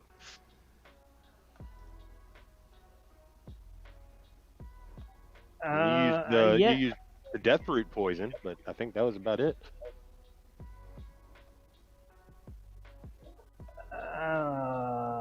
I'm pretty sure I did.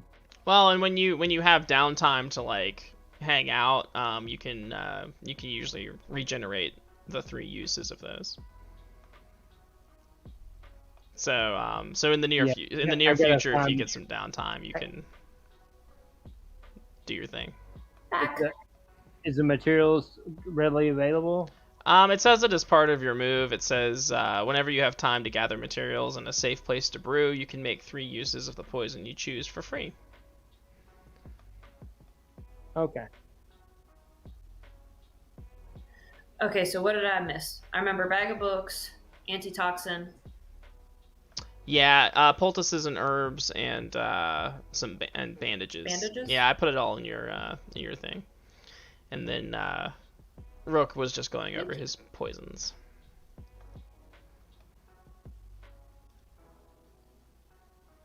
All right, to Prion. Well, do we want to do anything about Fenric in his weakened state?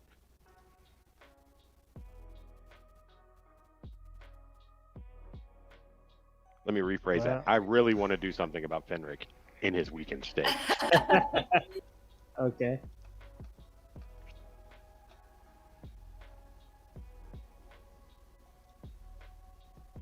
But that's Harrison's call.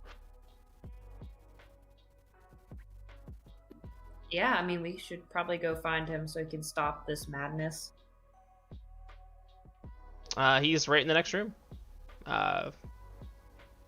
In bed. All injured and shit. How do we want to go about it? You mean like with a hammer or a sword, or were you thinking like, more abstractly? Well, you know me, I'm all about the flair, so. Make him Snake explode. bite is Yeah, a hell of a way to go. oh Jesus, I will peer into the next room, open the door slowly. Okay. Yeah, you can see him. He's laying in bed.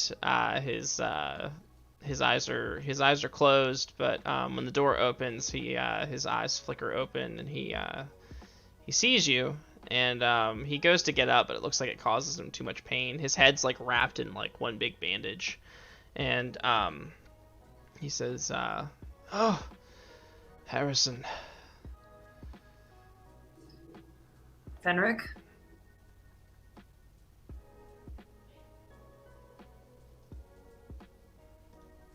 Unfortunate business, all of this, isn't it? I didn't want it for it to have to come to this, and like, I really am just sorry. I really am like, I mean, this is somebody I trained with, and it's like probably like a brother or friend to me, and it is very emotional for me. My tears will be welling up in my eyes. Why did you have to do this? And he says, "Are you going to kill me, Harrison?" And I look like I'm walking over to him, and I have like, like this burning desire to just, wrap my hands around his throat, but then I just sit on the bed next to him and I go, I don't think I have it in me.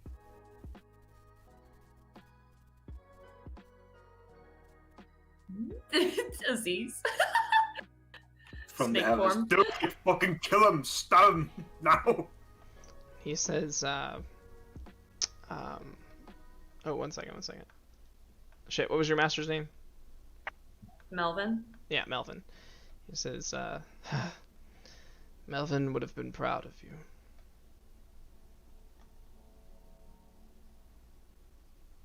Yeah, and I'll just, I kind of like rest my head in my hands and let out a big sigh.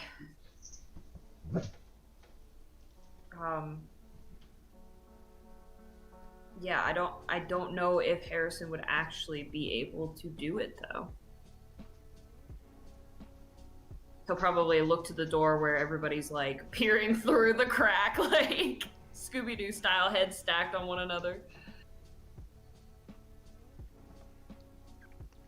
How about this, Fenric? We can make it quick and painless, or it can be drawn out. He says, well, quick and painless. Such a mercy. You were somebody I once respected, idolized. I at least owe you this much. And he says,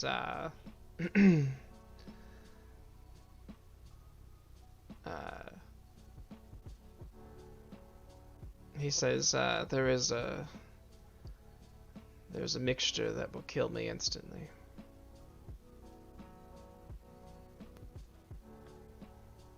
What is it? And he'll just like rattle off some things, some of the other like not really like useful things that you saw in the crate. Getting some Lady Olenna vibes from this. Yeah. If it's there, I guess I can. Would it be a roll to prepare it, or would I just be able to prepare it? No, you can just prepare it. I also forgot to tell you that there was a healing potion in there too. Oh, okay. I'll add that to your thing. Yeah. Is it in the room, or do I have to exit the room to prepare it, and then I can like let the group know what's going on? Yeah, sure, you can do that. if you want to talk to them for a second. Yeah, I'll like sullenly like come out the room and shut the door behind me, and I'll look to them, and I'll say, I'll be preparing a concoction, and he's accepted his fate. And I'll do that yeah, like that acceptance, and I'll go off to the box. A concoction of what? Poison. Yeah, he's not gonna like win me over on this. Like, this isn't like a freaking immortality like potion, is it? Is it actually like a poison? Like, is this gonna kill him? Like, Give me a discern realities. that is not good. Let's see, the feather of a phoenix, the hair of a god. You got the Lindworm scale hanging around.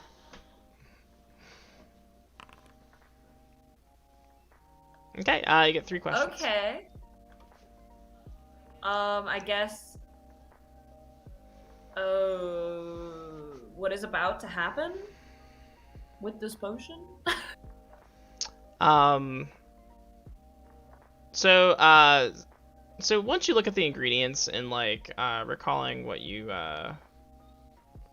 could possibly know, you think that a potion like this would probably put him in a deep sleep.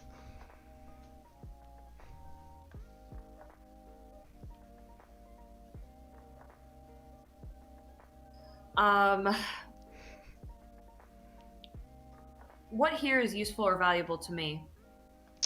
There's another ingredient in the crate that if you were to switch it out with one of the others would actually be a lethal dose to kill him.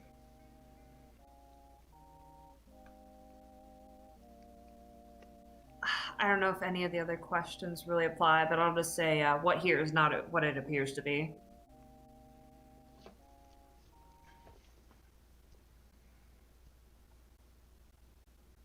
I guess Fenric's fucking lying ass.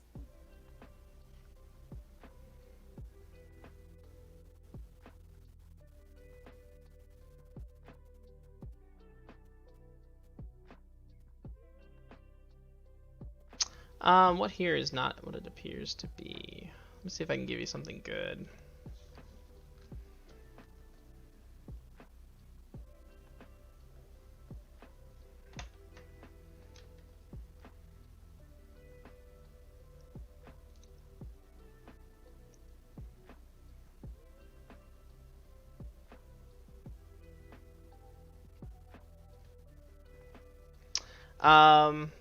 Yeah, I guess Fenric's lying ass. We just have to go with the most obvious thing, I guess. Yeah, that's fine. I don't know if any of the questions were really applicable after that.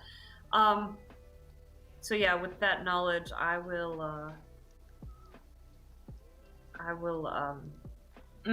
god, I don't want to kill him though. Oh, and you'll see the spider sort of like crawling up over the side of the crate as well, the tarantula. Okay. I'm gonna ask to talk to Tyrion real quick. Like privately.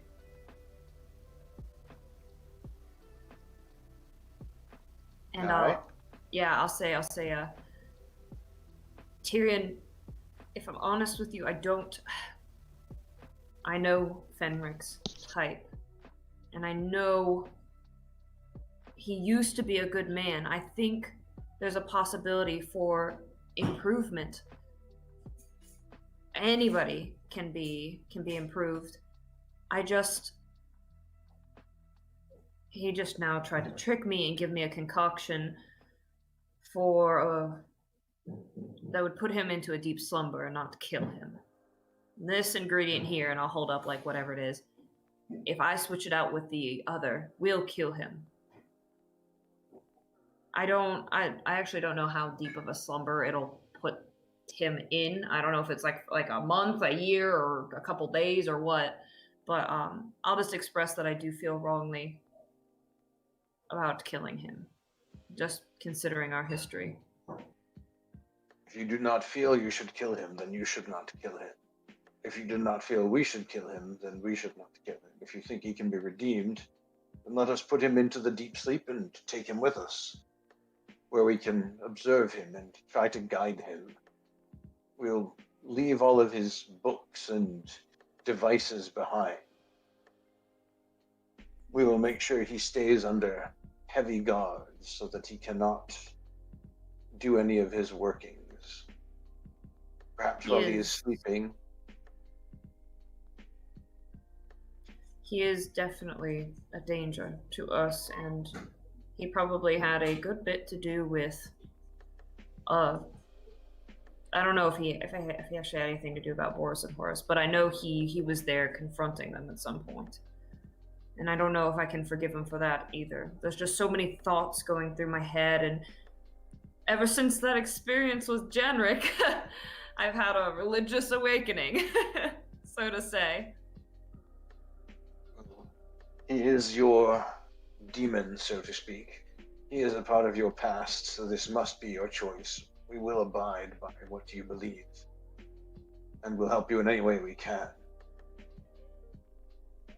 But do remember, he is perverting the fabric of nature. These creatures that he has created, these abominations, cannot stand.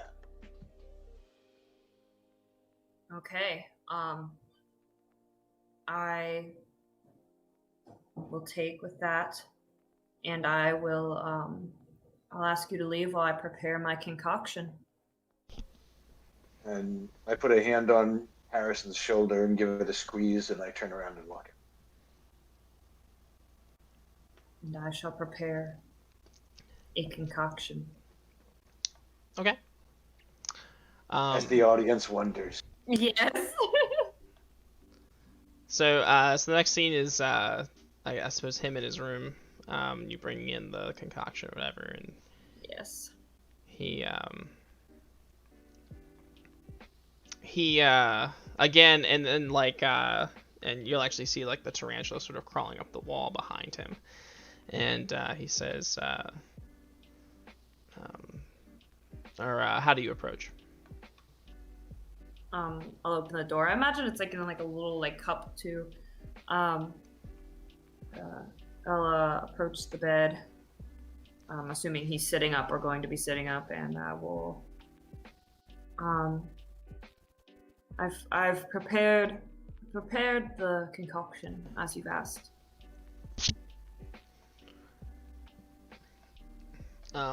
He smiles kind of weakly, and he says, "Come on, Harrison.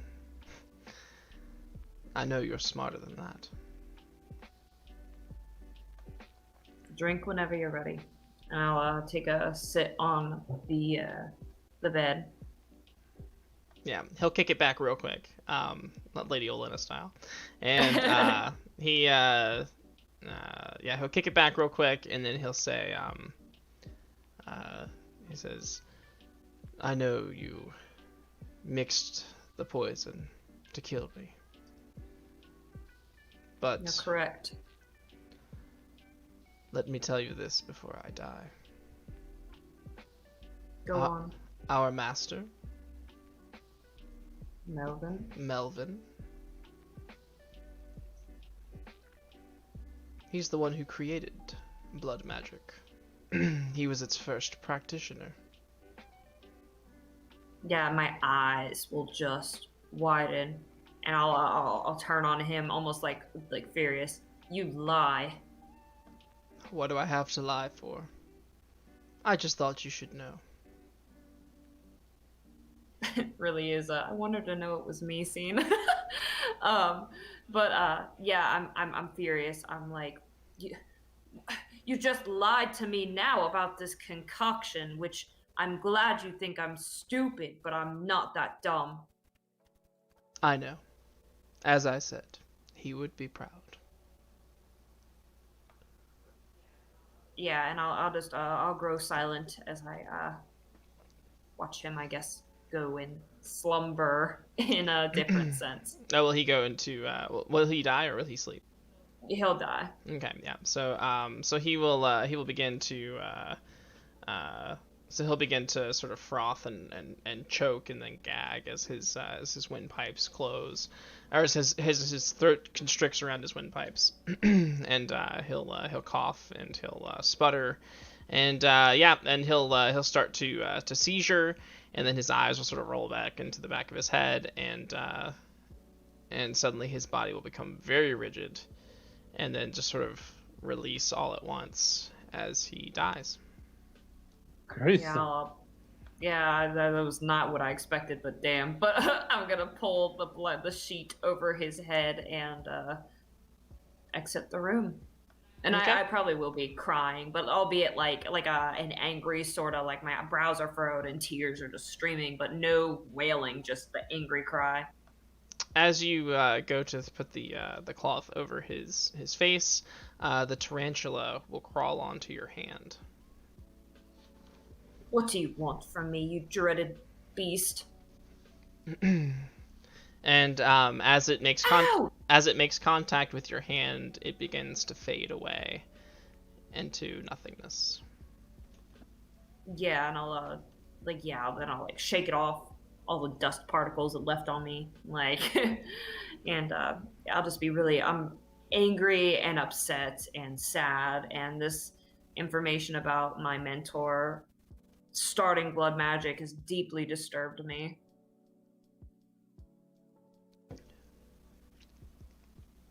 So yeah, then I'll just like storm out. Okay. He's dead.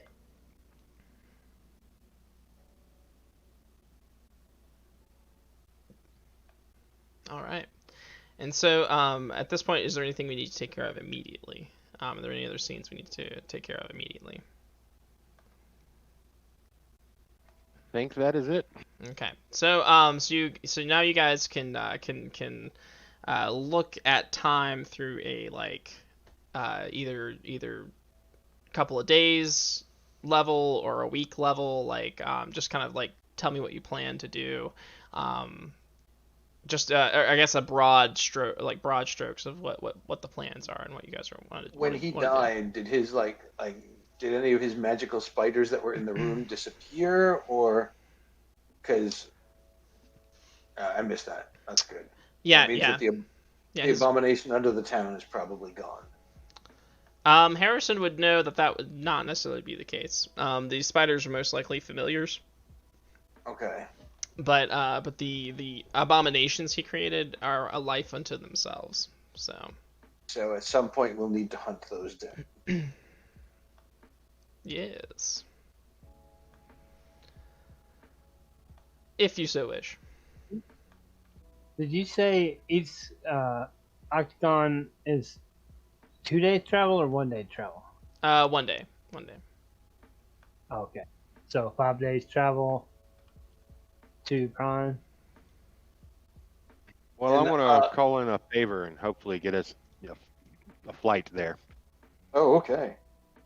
Before Cool. you do that, can I see if Harrison knows anything about magical communication, and maybe we can reach out to Prion a different way rather than having to travel there? See if we can save even more time. Right. Well, I wanted to get the giant back to Sanctuary. Yeah. We could check Allah and them while we're there to do that as well. Yeah, absolutely. We can be traveling while we're talking about it and thinking about it. Yep, and then just some quick stuff. When you guys do come back to Sanctuary, Follow will actually be so excited to see you guys return. That she'll actually run up and she'll even give Harrison like a hug and a kiss on the cheeks. What's her husband's name? Mal something. Malvolio. Yeah. He'll be grinning. Hug me too. Yeah, he'll be grinning from ear to ear, and he'll give you a nice nod. He's actually standing up, and his healing is coming along. Nice. So I'll be like, Fala, Malvolio, how have you been? Well, she is going to present you with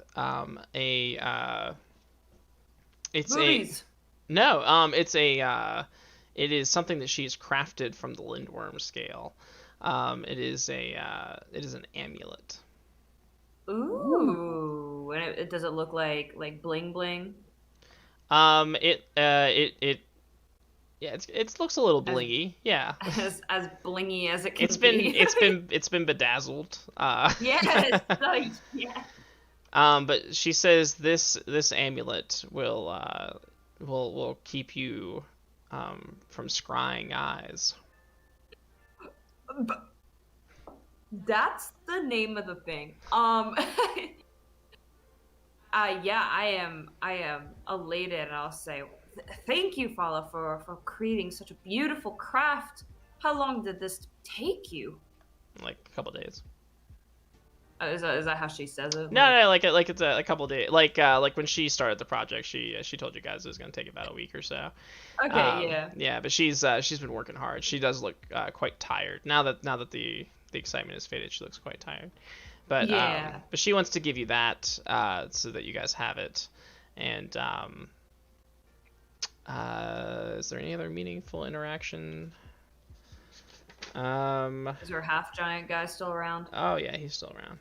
Is he all pissy that she hugged me? Stick my No, tongue out. no, he's chill now. Yeah. And let's see. Saved her fucking husband. All right, cool. Yeah, I think that's the only meaningful interaction that has to have that and I guess like Zarthus and them like rejoicing at your guys' return and all that stuff. So Yeah, But- and like And that- sisters returned home and stuff too. huh? The sisters returned home. Oh yeah, and yeah, yeah, Duncan's like trying to get that number. Like, yeah, totally. what's your Duncan. pigeon bracelet number? Like, Duncan's trying to dunk. oh god, ew. I'd be like, I need to give you some tips, boy. And I needed to talk with Siegfried and let him know that the blood mage is dead. But there might be another one. Okay. Because Great. sorry, Harrison, I was totally listening in. Yeah, that's still a sore subject for me. Is I Yeah. would say that in front of you. I think the other momentous thing that's going to happen when you guys get back is Siegfried. When you go to see Siegfried, you will find him not alone, waiting, sort of waiting with Harold's corpse is a figure that you haven't seen in a bit, but one that you might be surprised to see is I love how I do that. No, I can't remember the name. Like I build up to it, like oh yes, this guy. I can't remember the. Oh, fucking you're gonna name. love this surprise. Yeah. It is the great and powerful somebody. 1 second. It's the guy, you know, Is the it guy, Luc- you know, it's is it he's great, Lucidia? he's cool. Is it Lucidia? No, it's Oh, because that would be a good surprise. Dude, it's Hera. No, I'm kidding.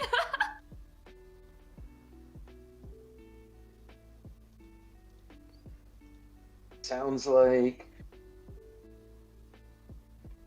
It's Clive. no, Other than it's the A, B, C, D. it's Malachi. Malachi. What?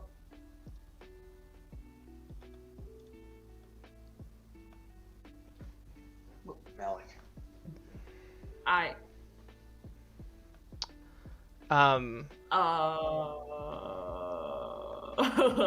What? Yeah, and so so Siegfried says we have a guest. He said he seems to know you, Aziz.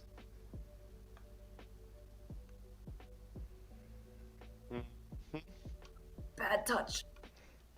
And as you enter, Malachi will give you a thin smile. He's sitting sort of meditatively with Harold's corpse, which is covered in, which is like submerged in some magical honey to preserve it. And when he turns, he to see you, he gives you a wry smile, and he says, we meet again. I hope you don't mind, but I can't resist a resurrection.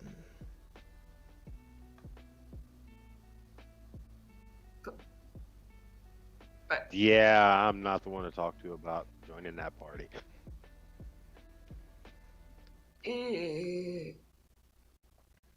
I'm sorry, I didn't catch your name. Okay, just refresh me real quick. The name's Malachi. I come That's what I thought. Oh, God. I come from the same place as Harold. I believe he may be He said... an eligible suitor for our queen. He said such wonderful things about you, Malachi. It would be lovely if, I think Tyrion really needs to focus on this resurrection spell, so if you could just, wait outside with me. Please? Is Tyrion there? I think I'm there. No reason why I wouldn't be. Of course. Right, Tyrion? I mean, you'll need to focus on the resurrection, correct? Of course, if you need your space, I understand, but I Is am there- most curious about the ins and outs of such resurrections. You see, I have always been unable to perform such high-level magic.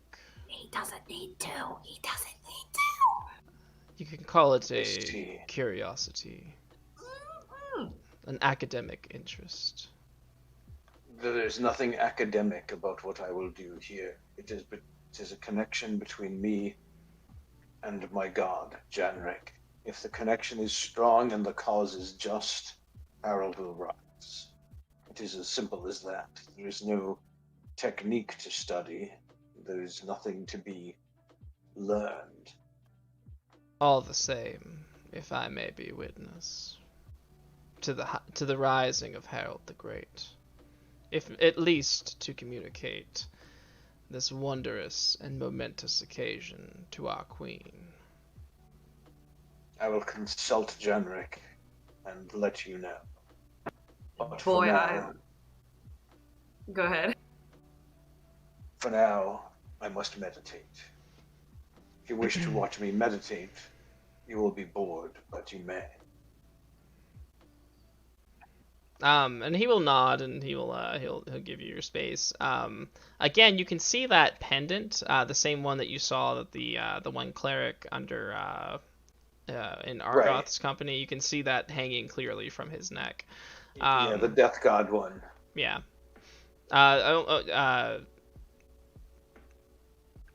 Demon worship, I think, right? It was like some sort of demon. Snarlaxle, it was, yeah. Basically. Snarlaxle.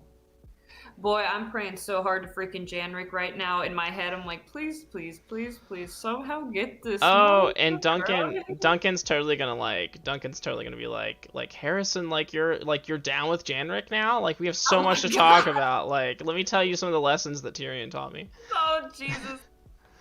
Wait, maybe we can collab. Yeah, let's collab. Let's collab our let's our faith. Oh my god. Let's collab our communion. Yes, collab at communion. So you guys will have some time to do stuff. So you're trying to figure out a quicker way to communicate with Prion. Yes. How do we intend to attempt that? Maybe a little brain trust powwow between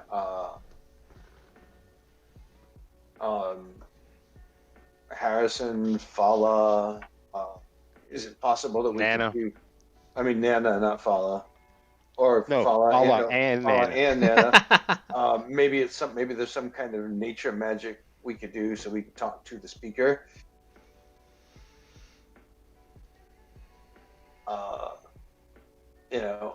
Pool all of our resources and just have a little magical powwow while Malachi is elsewhere. Clarification: are we trying to bring Prion here or Harold to Prion? I think either would be fine, but I think Prion here is better because it keeps us closer to the action, and if Harold can come back while we're here, because the only thing we've got the head of the one that slayed Harold, and we've exacted our vengeance upon him, so we've got that component of the spell, and now I need some knowledge from Prion in order to complete the resurrection, as I have never done one. And so whether I go to Prion or Prion comes to me to help, I don't think it matters. It's just that's where Prion is right now.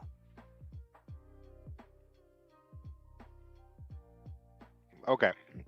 And also, I am aware of the issues that occurred with that last priest of this demon god thing, Oh yeah.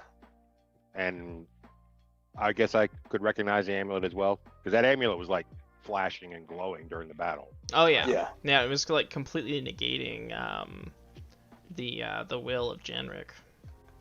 Okay, well that guy's got to go. Yeah. Or we got to go. Because he's gonna try and clearly sabotage the resurrection with his amulet. Or just his mere presence being an affront to most of the gods. Also that. I mean, so maybe we just maybe there's some kind of transportation spell, like maybe someone here knows something about teleportation, or maybe we can reach out to Prion and Prion can bring us and the body to him before this guy knows what's going on. Any of that kind of stuff. Well, like I said, I can call upon some hippogriffs, and they can get us a good distance. Okay.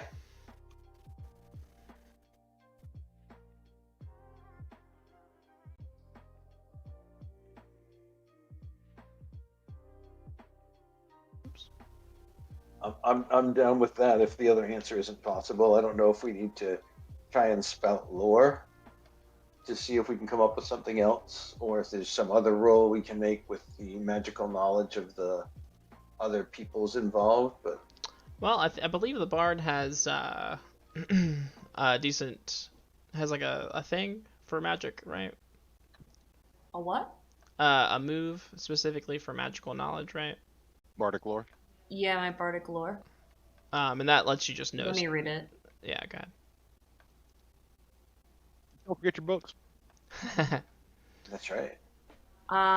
When you first encounter an important creature, location, or item your call covered by your bardic lore, you can ask the GM any one question about it, and they will answer truthfully. And then you can ask me what tale, song, or legend I heard that information from.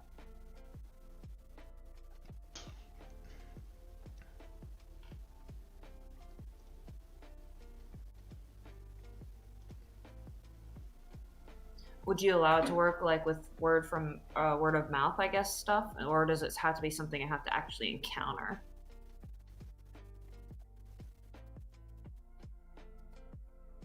Yeah, because it says when you first encounter an important creature, location, or item. Okay, yeah. So I think this would call for a Spout lore. yeah. But yes, you have your books. You get a bonus with that if you like.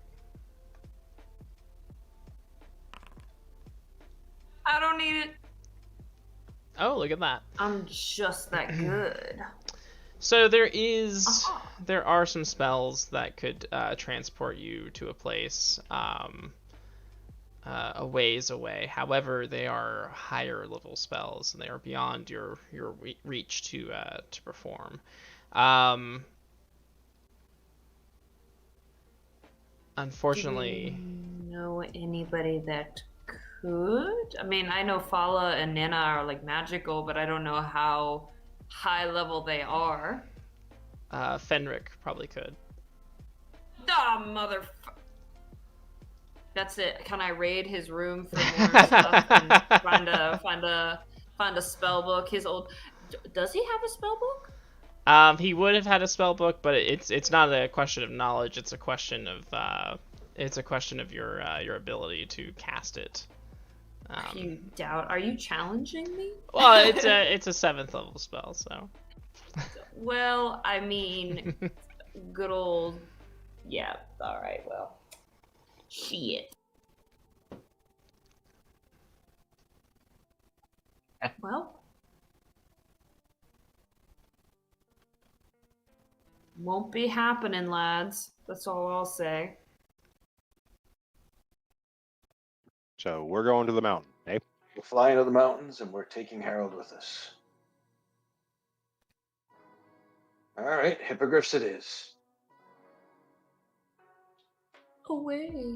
Or wait, why can't the Prion come to us? Oh, because we don't want Malachi. That's right. Okay. Right. And also he does not leave his temple. What a jerk. How is he supposed to be so great and magnificent if nobody can see him? Hey, at least we know where he is. That's true. I could teach We don't him have a to. thing or two. We don't have to hunt for him. We know his address. Right, and then we'll get there and then they won't be there. You watch. These, I'm betting my 1 gold coin I lost a long time ago to it. Oh, Duncan's like, oh, Way to commit. I found that coin. Oh my god! I'll wrestle him for it. I spent He's it been on a already. Janric pendant. Yeah. He had it molded into a Janric pendant. a Oh my God. tiny hammer. Oh my god.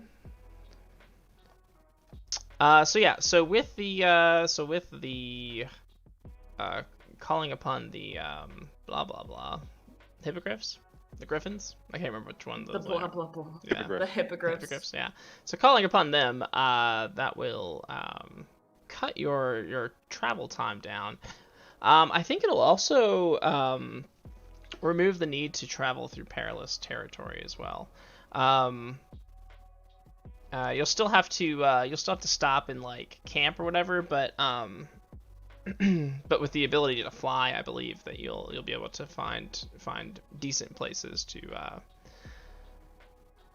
roost. As you're flying, however, I think if you want to, Aziz, if you're still curious, you can sort of like maneuver to get a good look at that plume of smoke that was in the distance earlier. Yeah, I am curious. When you pass over, you'll see basically a black burnt spot where a town once was. It looks like it's been completely deserted at this point, but everything looks as though it's been burned to the ground, and just razed completely. Damn. Also, the hippogriffs are like, hey, what's up? Long time no see. Hey, how's it going? How are the kids? Oh, good. You know, they're flying high. I'll look to Rook and Tyrion and I'll say, what do you think they're saying?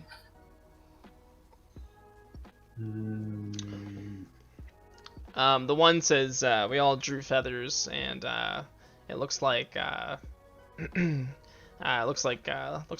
will have to carry the pretty boy.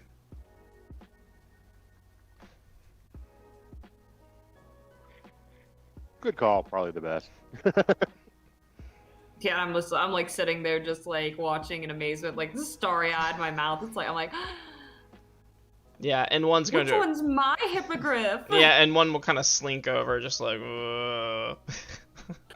Uh-oh, I think I got a sick one. Is this one sick? What's wrong with it? Why is it walking like that? Oh my gosh, Aziz, can you make sure this thing's fit to fly? Yes. He's fine, but he's disappointed he doesn't get to carry Harold. Oh, I know. He's too heavy for you, little guy, and I'm gonna like give him a little pat on the head. He's a big, meaty guy. I weigh nothing. It'll feel like you're not even flying with anybody. All of the hippogriffs are making fun of the one that has to carry Harrison. It is. I think they're like just chattering. I'm just so excited and happy. Like, how does one mount this thing? And then it will like lift up, pick you up in its talons, and begin to fly.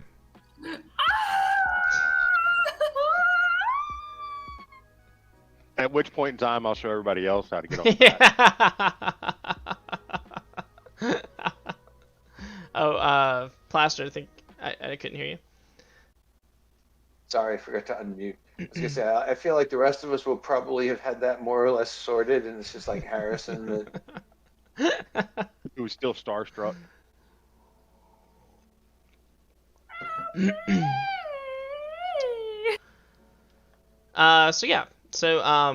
Yeah, I'm gonna wave everybody over and ask for help.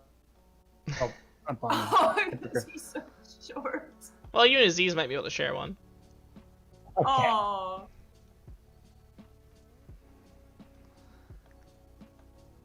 And I guess just tie Harold's body to one, I guess.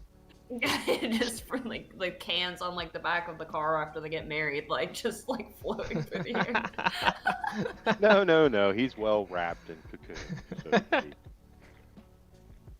In a protective layer of honey. Like all the little like bungee straps are like.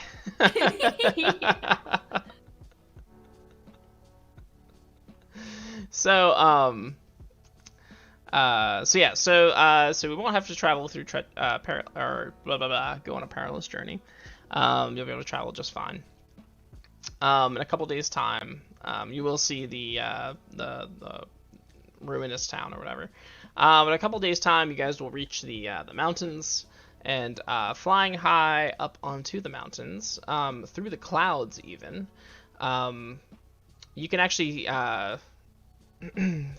begin to see the sunrise as it sort of hits the mountains. And there's something about the material the mountains are made out of, whether it's like some kind of red stone or something.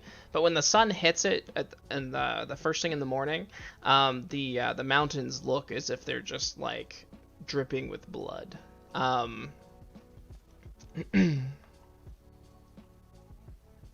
Not expect him to go that way with it. I was expecting like something beautiful and majestic. Yeah, this is not my magic hippogriff ride that I wanted. I demand a refund. Yes. You did not get your magic Peaks of hippogriff Blood fantasy. was metaphorical, but no, it's literal. I mean, they are called the Peaks of Blood, so I suppose we should have expected that. So yes. So that's so as you're flying down, cut into the side of the mountain of one of these peaks is this large temple supported by these mighty columns, and there's a rather large stone platform that they sit upon. It does look as though there's like a treacherous mountain path that leads up to this, but of course you've bypassed that. And as you fly closer, you'll see these robed figures sort of amassing on the large stone platform that acts as sort of the foundation. And so these robed figures will begin to amass on the platform as you guys are descending down. Tyrion, you recognize these as acolytes of the faith. What was the death god's name again? Snarlaxle? Oh, that was Snarlaxle. Okay. So the acolytes of Snarlaxle, that's what they are, and they're dressed very plainly, dark brown robes. They do have a tendency to paint their faces with sort of these grim sigils, but other than that, you know that they are quite peaceful, if not somber, and they make way for your landing. And as you do land, how do you want to approach this, or what is the proper way to approach this? I will defer to the cleric.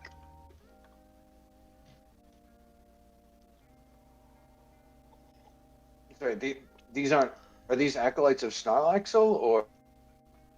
Whoever is this like the good death god? Like it's not Oh, like okay, the evil so- demon god one. Not the demon god, the death god. Yeah, Yeah, I think so that one Got had it. a different name, Oh, but I okay. can't remember what Yeah. that is. okay, yeah. Okay, So I'm so sorry. like Malachi Malachi is involved in some kind of demon worship, whatever that demon's name is. Right. But this is This is like the actual death god. yeah. So they're in the same pantheon as you. They just worship the god of death. Right. The death, the god of death is okay because death is a normal part of the process. Right. Yeah. So let's say that the normal thing to do is to kneel before them and give a blessing and some kind of offering. We'll say that I had brought some food as an offering to the god of death. Okay, so as you land, one of them will step forward and say, a brother of Janrik, what brings you to our temple? I have come to meet with Prion to return one who is not ready for the great beyond. Prion He had Prion is indisposed. He is not seeing visitors. He will see me. He measures you with his eyes for a moment, and he says, would you like to make your offering to Snarlaxle?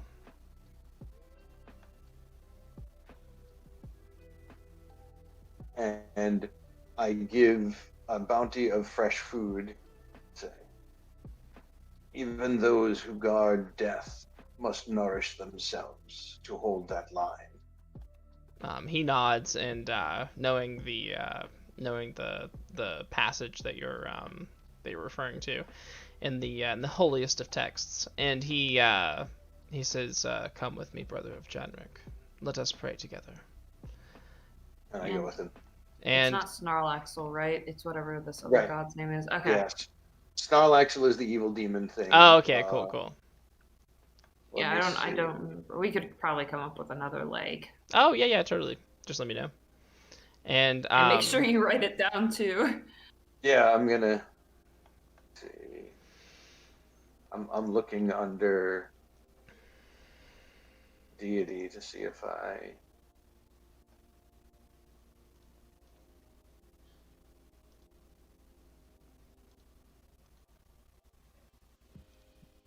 I'm going to start tending to the hippogriffs and make sure they're all good and whatnot.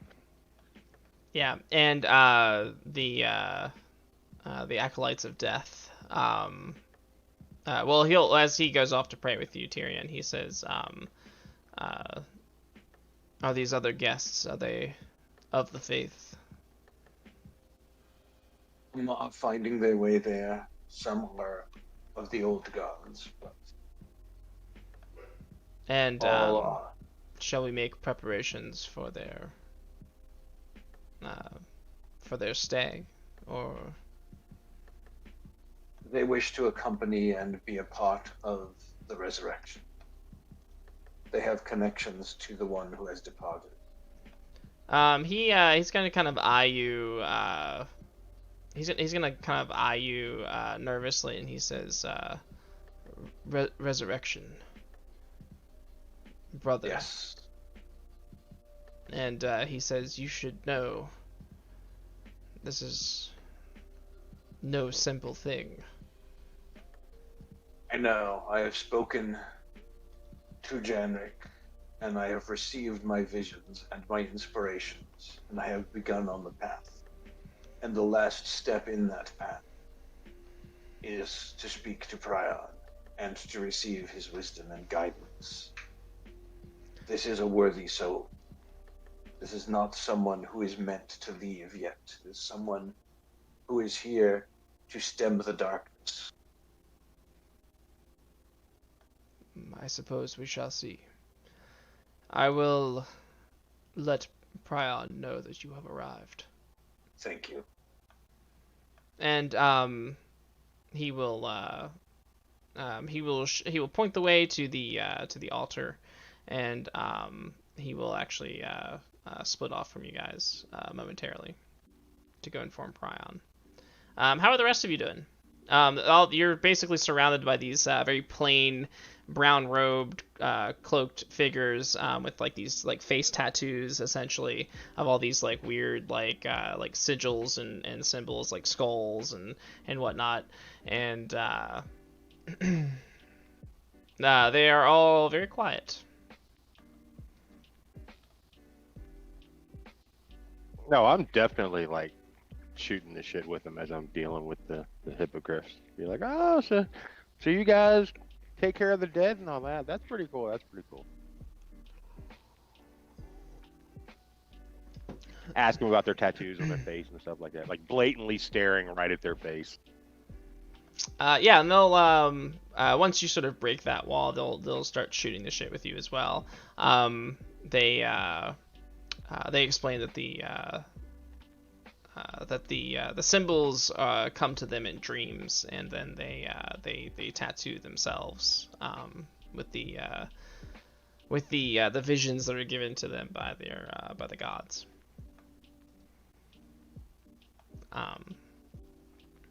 And they will continue to explain that they are keepers of the dead and that they guard the passage into the underworld. And I will share my philosophy of the Great Ostrich. Great ostrich, Charlie Brown. So, so Tyrion, how does one pray to the god of death? Is there any specific ritual? Is there are you familiar with it, or do you look for guidance? No, I am familiar with. The god of death is all about sacrificial rites and ceremonies, and so there's different stages and phases to going and greeting the god of death. So there's the food offering for acknowledging that. Then there's the placing of something living and something dead on the altar. There's a lot of reciting of passages from their holy book. And like the living thing doesn't have to be an animal or anything. It can just be like, you can have, a leaf and, a dead flower or something like that. And So something alive and something dead. Something alive and something dead. And then, you recite one of the stories from the holy book about how all things die in their time. And then with each of these steps, Tyrion is going to share a story of Harold that talks of his deeds and his character and explains why it isn't his time and why he is the one chosen to stem the darkness that is reaching across the land, and why he had to go to the other side to learn what he needed so that he could understand his place, because he doesn't understand the gods and how they fit. And so he couldn't properly do his role until he saw the other side and came back. And so explaining why it's not time for him to fully cross over, because the whole point of this faith is that all things die in their time. And so Tyrion's going to hammer hard on the whole it's not his time, while still being respectful of the faith and observing every single one of the rites as perfectly as he can.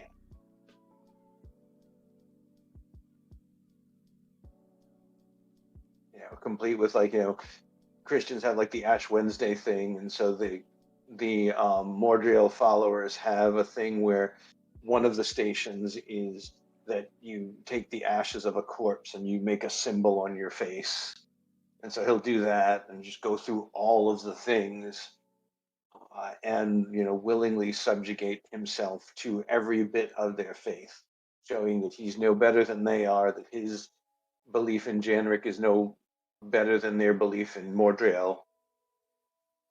I think during your story about Harold, you will be aware of someone joining you to pray. Dude, it's Malachi. I will stab him. I will stab him through the eye.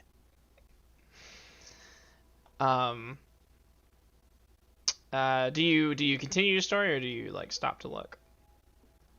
Can I try and do a side eye and just see who's there? Yeah, you can just do a side eye. That's fine. Right. Yeah. It's Prion. Have you met Prion before, or have you not? I can't remember. I have met Prion Okay, yeah. before. So it's Prion. He definitely looks older than the last time you saw him, but but it's definitely him. I learned from him in my younger days, but my path went a different way. obviously. Yeah. And so so he is in the plainest of all the robes, and he has kneeled down beside you to listen to your prayer. And I made it a point that while I was going through the different stations to change out of what I was wearing to find some plain robes and to take off my golden hammer and all of that. Okay. I'm just another guy here. And so so after he listens to your story, he says, sounds like quite a hero. He is.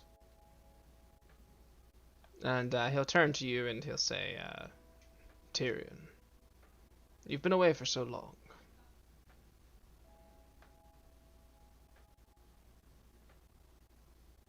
But it's good to see That you. is true. It's good to It's see you. good to see you as well. And he'll bring you in for a hug, and he'll say,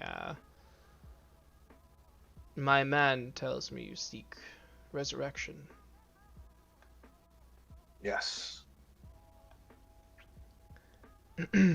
This is something that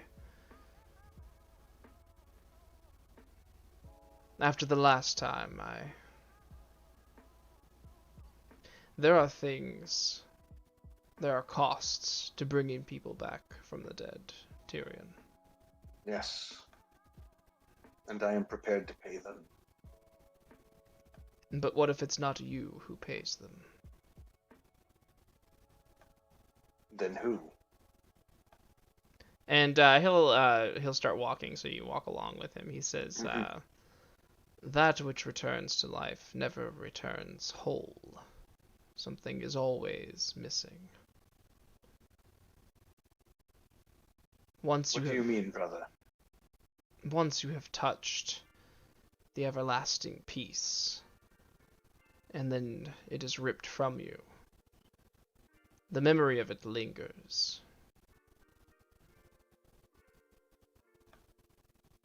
This can be painful for those who experience it. I suspect it might be, but he was not quite whole when he was here. There was something missing from him. I believe he crossed over to find it.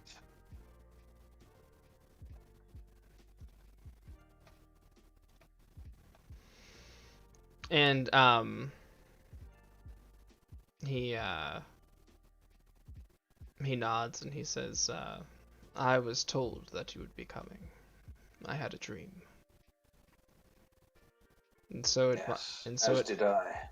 and so it must be the gods' will. And we are both servants of that. I just feel that you should know how it is for those who return. Is there any cost I can pay to make it easier on him? And he says, he smiles and he shakes his head and he says, Tyrion, you have not changed. Always seeking to carry someone else's load, someone else's burden. No. It is my way. And he says, oh.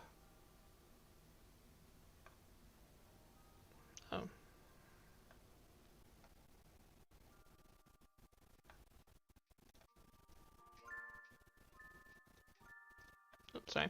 Yeah, and so he says, then I will help you. Thank you, brother. We will owe you a great debt. Bring the body inside the temple. We must go before the portal of death and draw his soul out.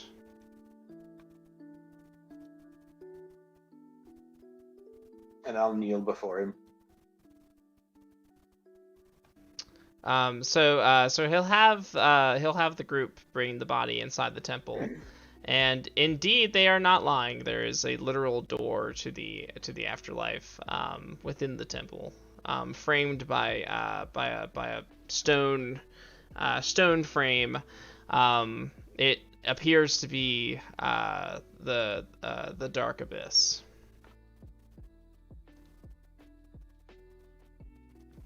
Totally looking into it. What'd you say? I'm totally looking into the abyss. It looks back at you. So, he'll actually caution you to not look into it. If you want to, you totally can. But he'll actually caution you against it. And it would probably be a defy danger to look into it. With some possible reward if you're brave enough.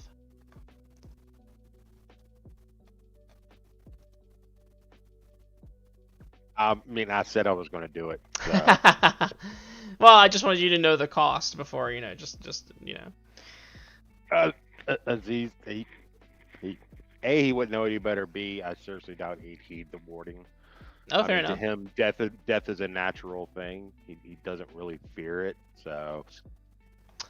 So defy danger with wisdom, perhaps, or. You can't keep rolling bad forever, right? Why'd you have Oh to man, say why do you it? go jinx it like that? Like, come on, dude. Yes. See, I was right.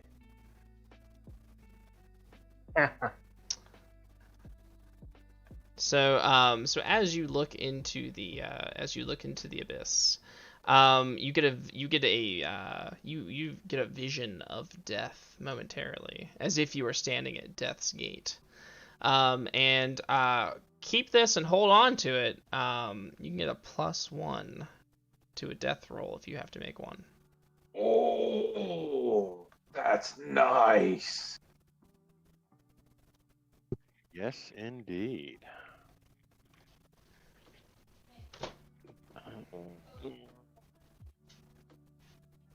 So yes. So besides that, he'll have you bring Harold's body in, and Prion will lead the ritual, and will require everyone's. Basically, he's going to require that everybody. Well, you present the trophy to please Janrik, right?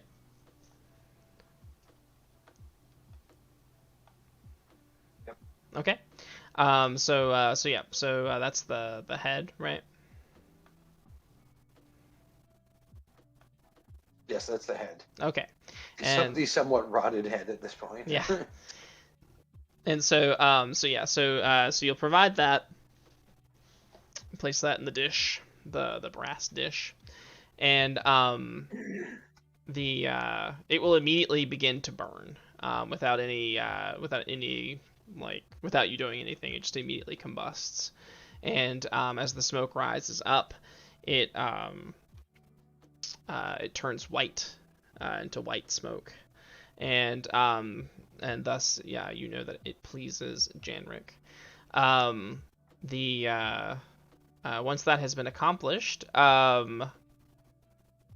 Prion sits at Harold's head, or stands at Harold's head, and gathers the group of you into a formation around Harold. And he calls upon you to call to Harold. Each of you should relate a memory or or communication with Harold, in order to call to him beyond Death's Gate. So if each of you will go around and say a memory or a nice thing about Harold. We'll start with Rook.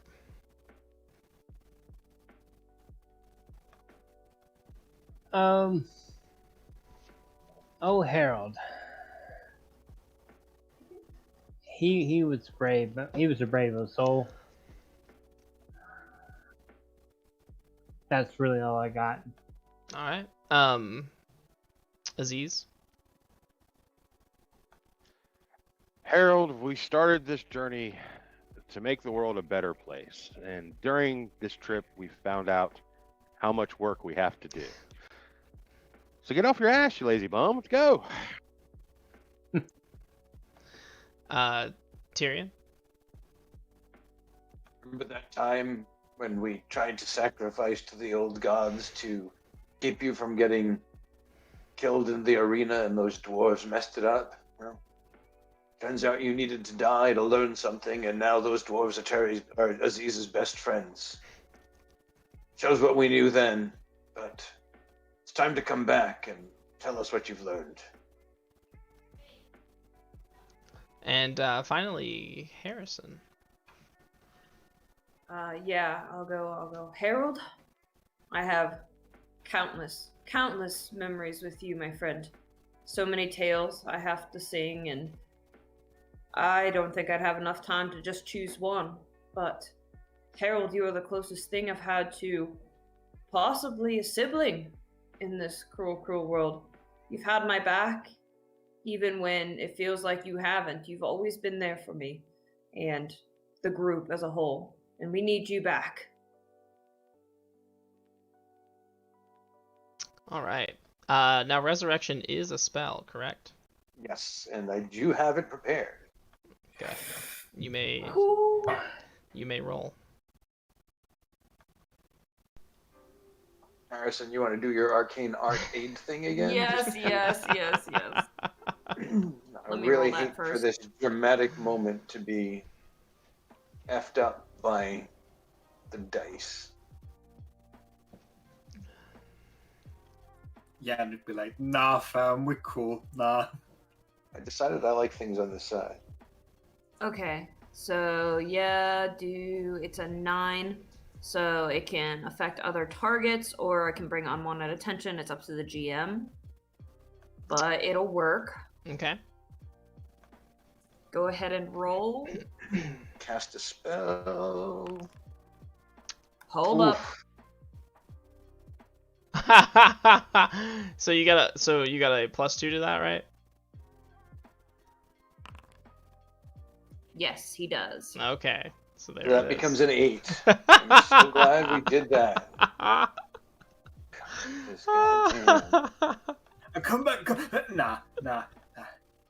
He starts to claw his way through the gate and gets dragged back through. Yes. All So Campaign over. That was fun. The goblins invade and destroy us all. Woo. All right. So all right. So yes, So, that math checks out. That's a +2. That's an 8. So yeah. So what penalty will you choose? I'm going to say that the spell is revoked and I cannot cast it until I commune and have it granted to me again, because it just makes sense. Seems appropriate. Yes. So Yeah, I mean, resurrection is just a pretty crazy spell. now Come on, pick the unwanted attention. It's only a death spell. yeah, right. now Harrison, do you still expose yourself to danger, retribution, or cost? Yeah, totally. Okay. Awesome. I don't know what you want to choose, but Oh, I got this. So okay, cool. You have so much unwanted attention. We do not need another one. It's like, So okay. So Harold, the mysterious lady has led you to the gate, and so you were able to sort of witness everybody saying their thing, and as Tyrion performs the spell with the aid of Harrison, she looks to you and she says, "It's your call. Do you wish to return?"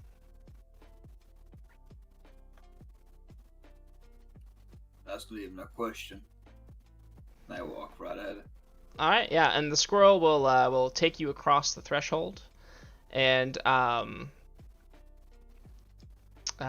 she will fade away, and you will basically kind of step into the room and then step into your body, and Harold will awaken. Hey. Guys, I had the craziest fucking dream. I tackle hug him like immediately, and I'm just tears like rivers off my face. Harold. Why the hell am I so sticky? What? Ah! And enclosed in your hand, even though it wasn't there when you died, enclosed in your hand is the acorn. Oh,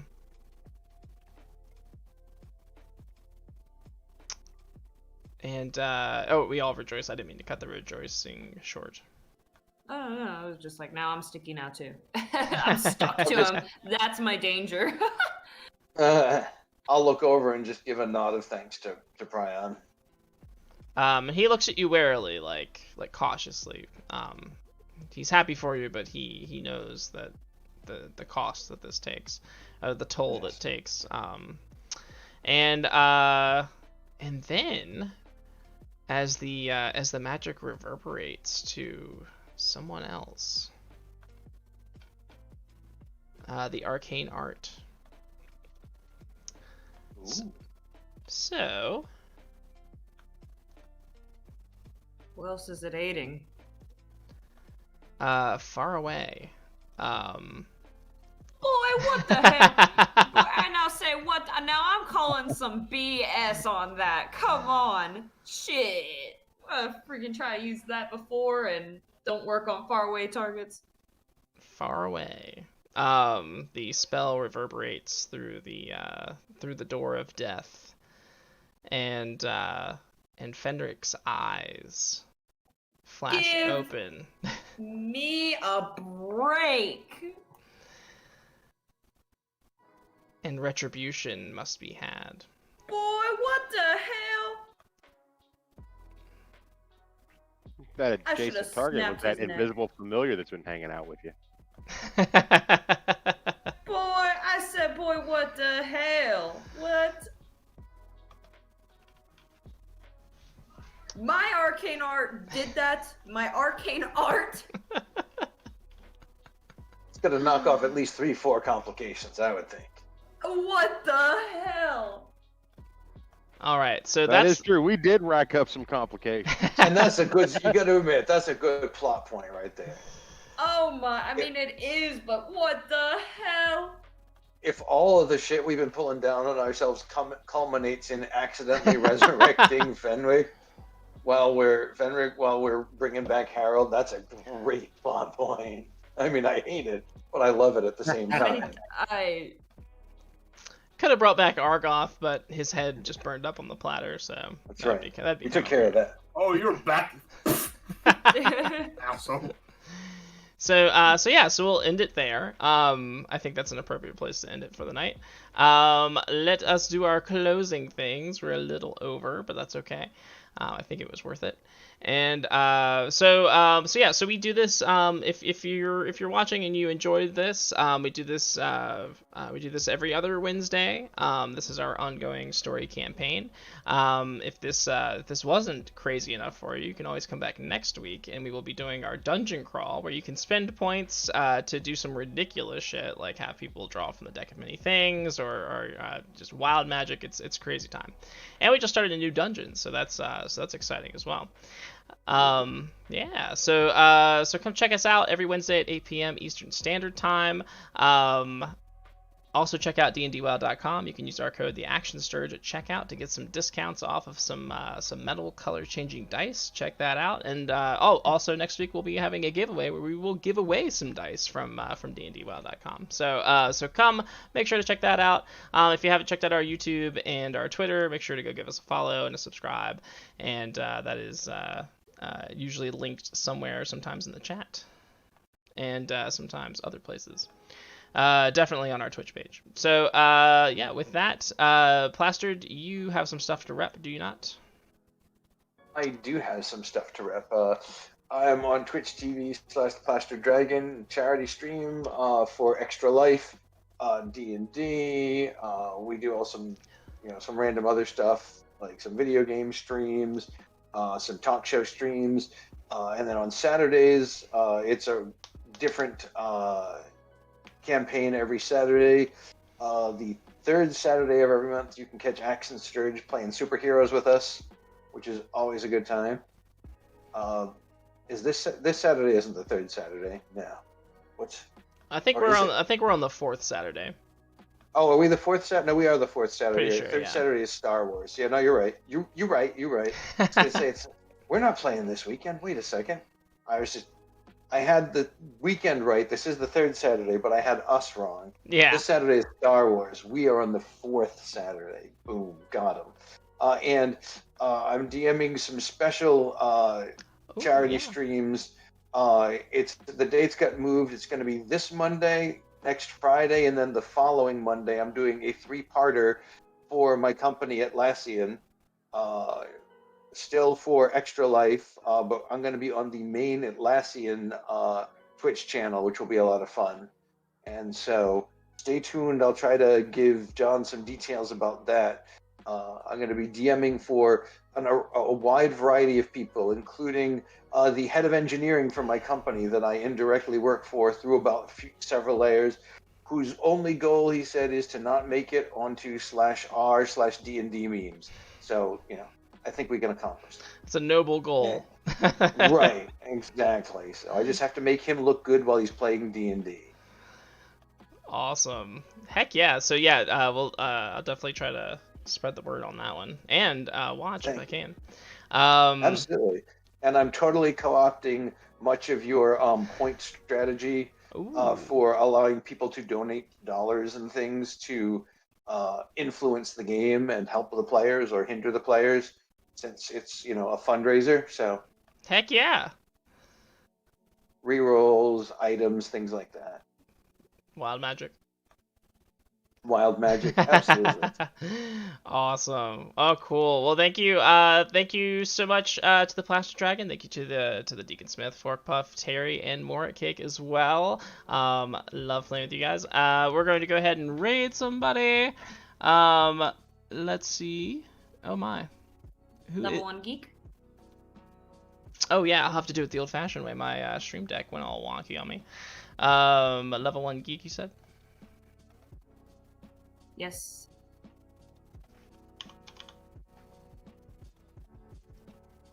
Alright, cool. Let's go say hi to them, and then you also get some extra points when you do that as well, so that you can spend next week. So have a good night, everybody. Thank you so much for playing. We'll see you back next time.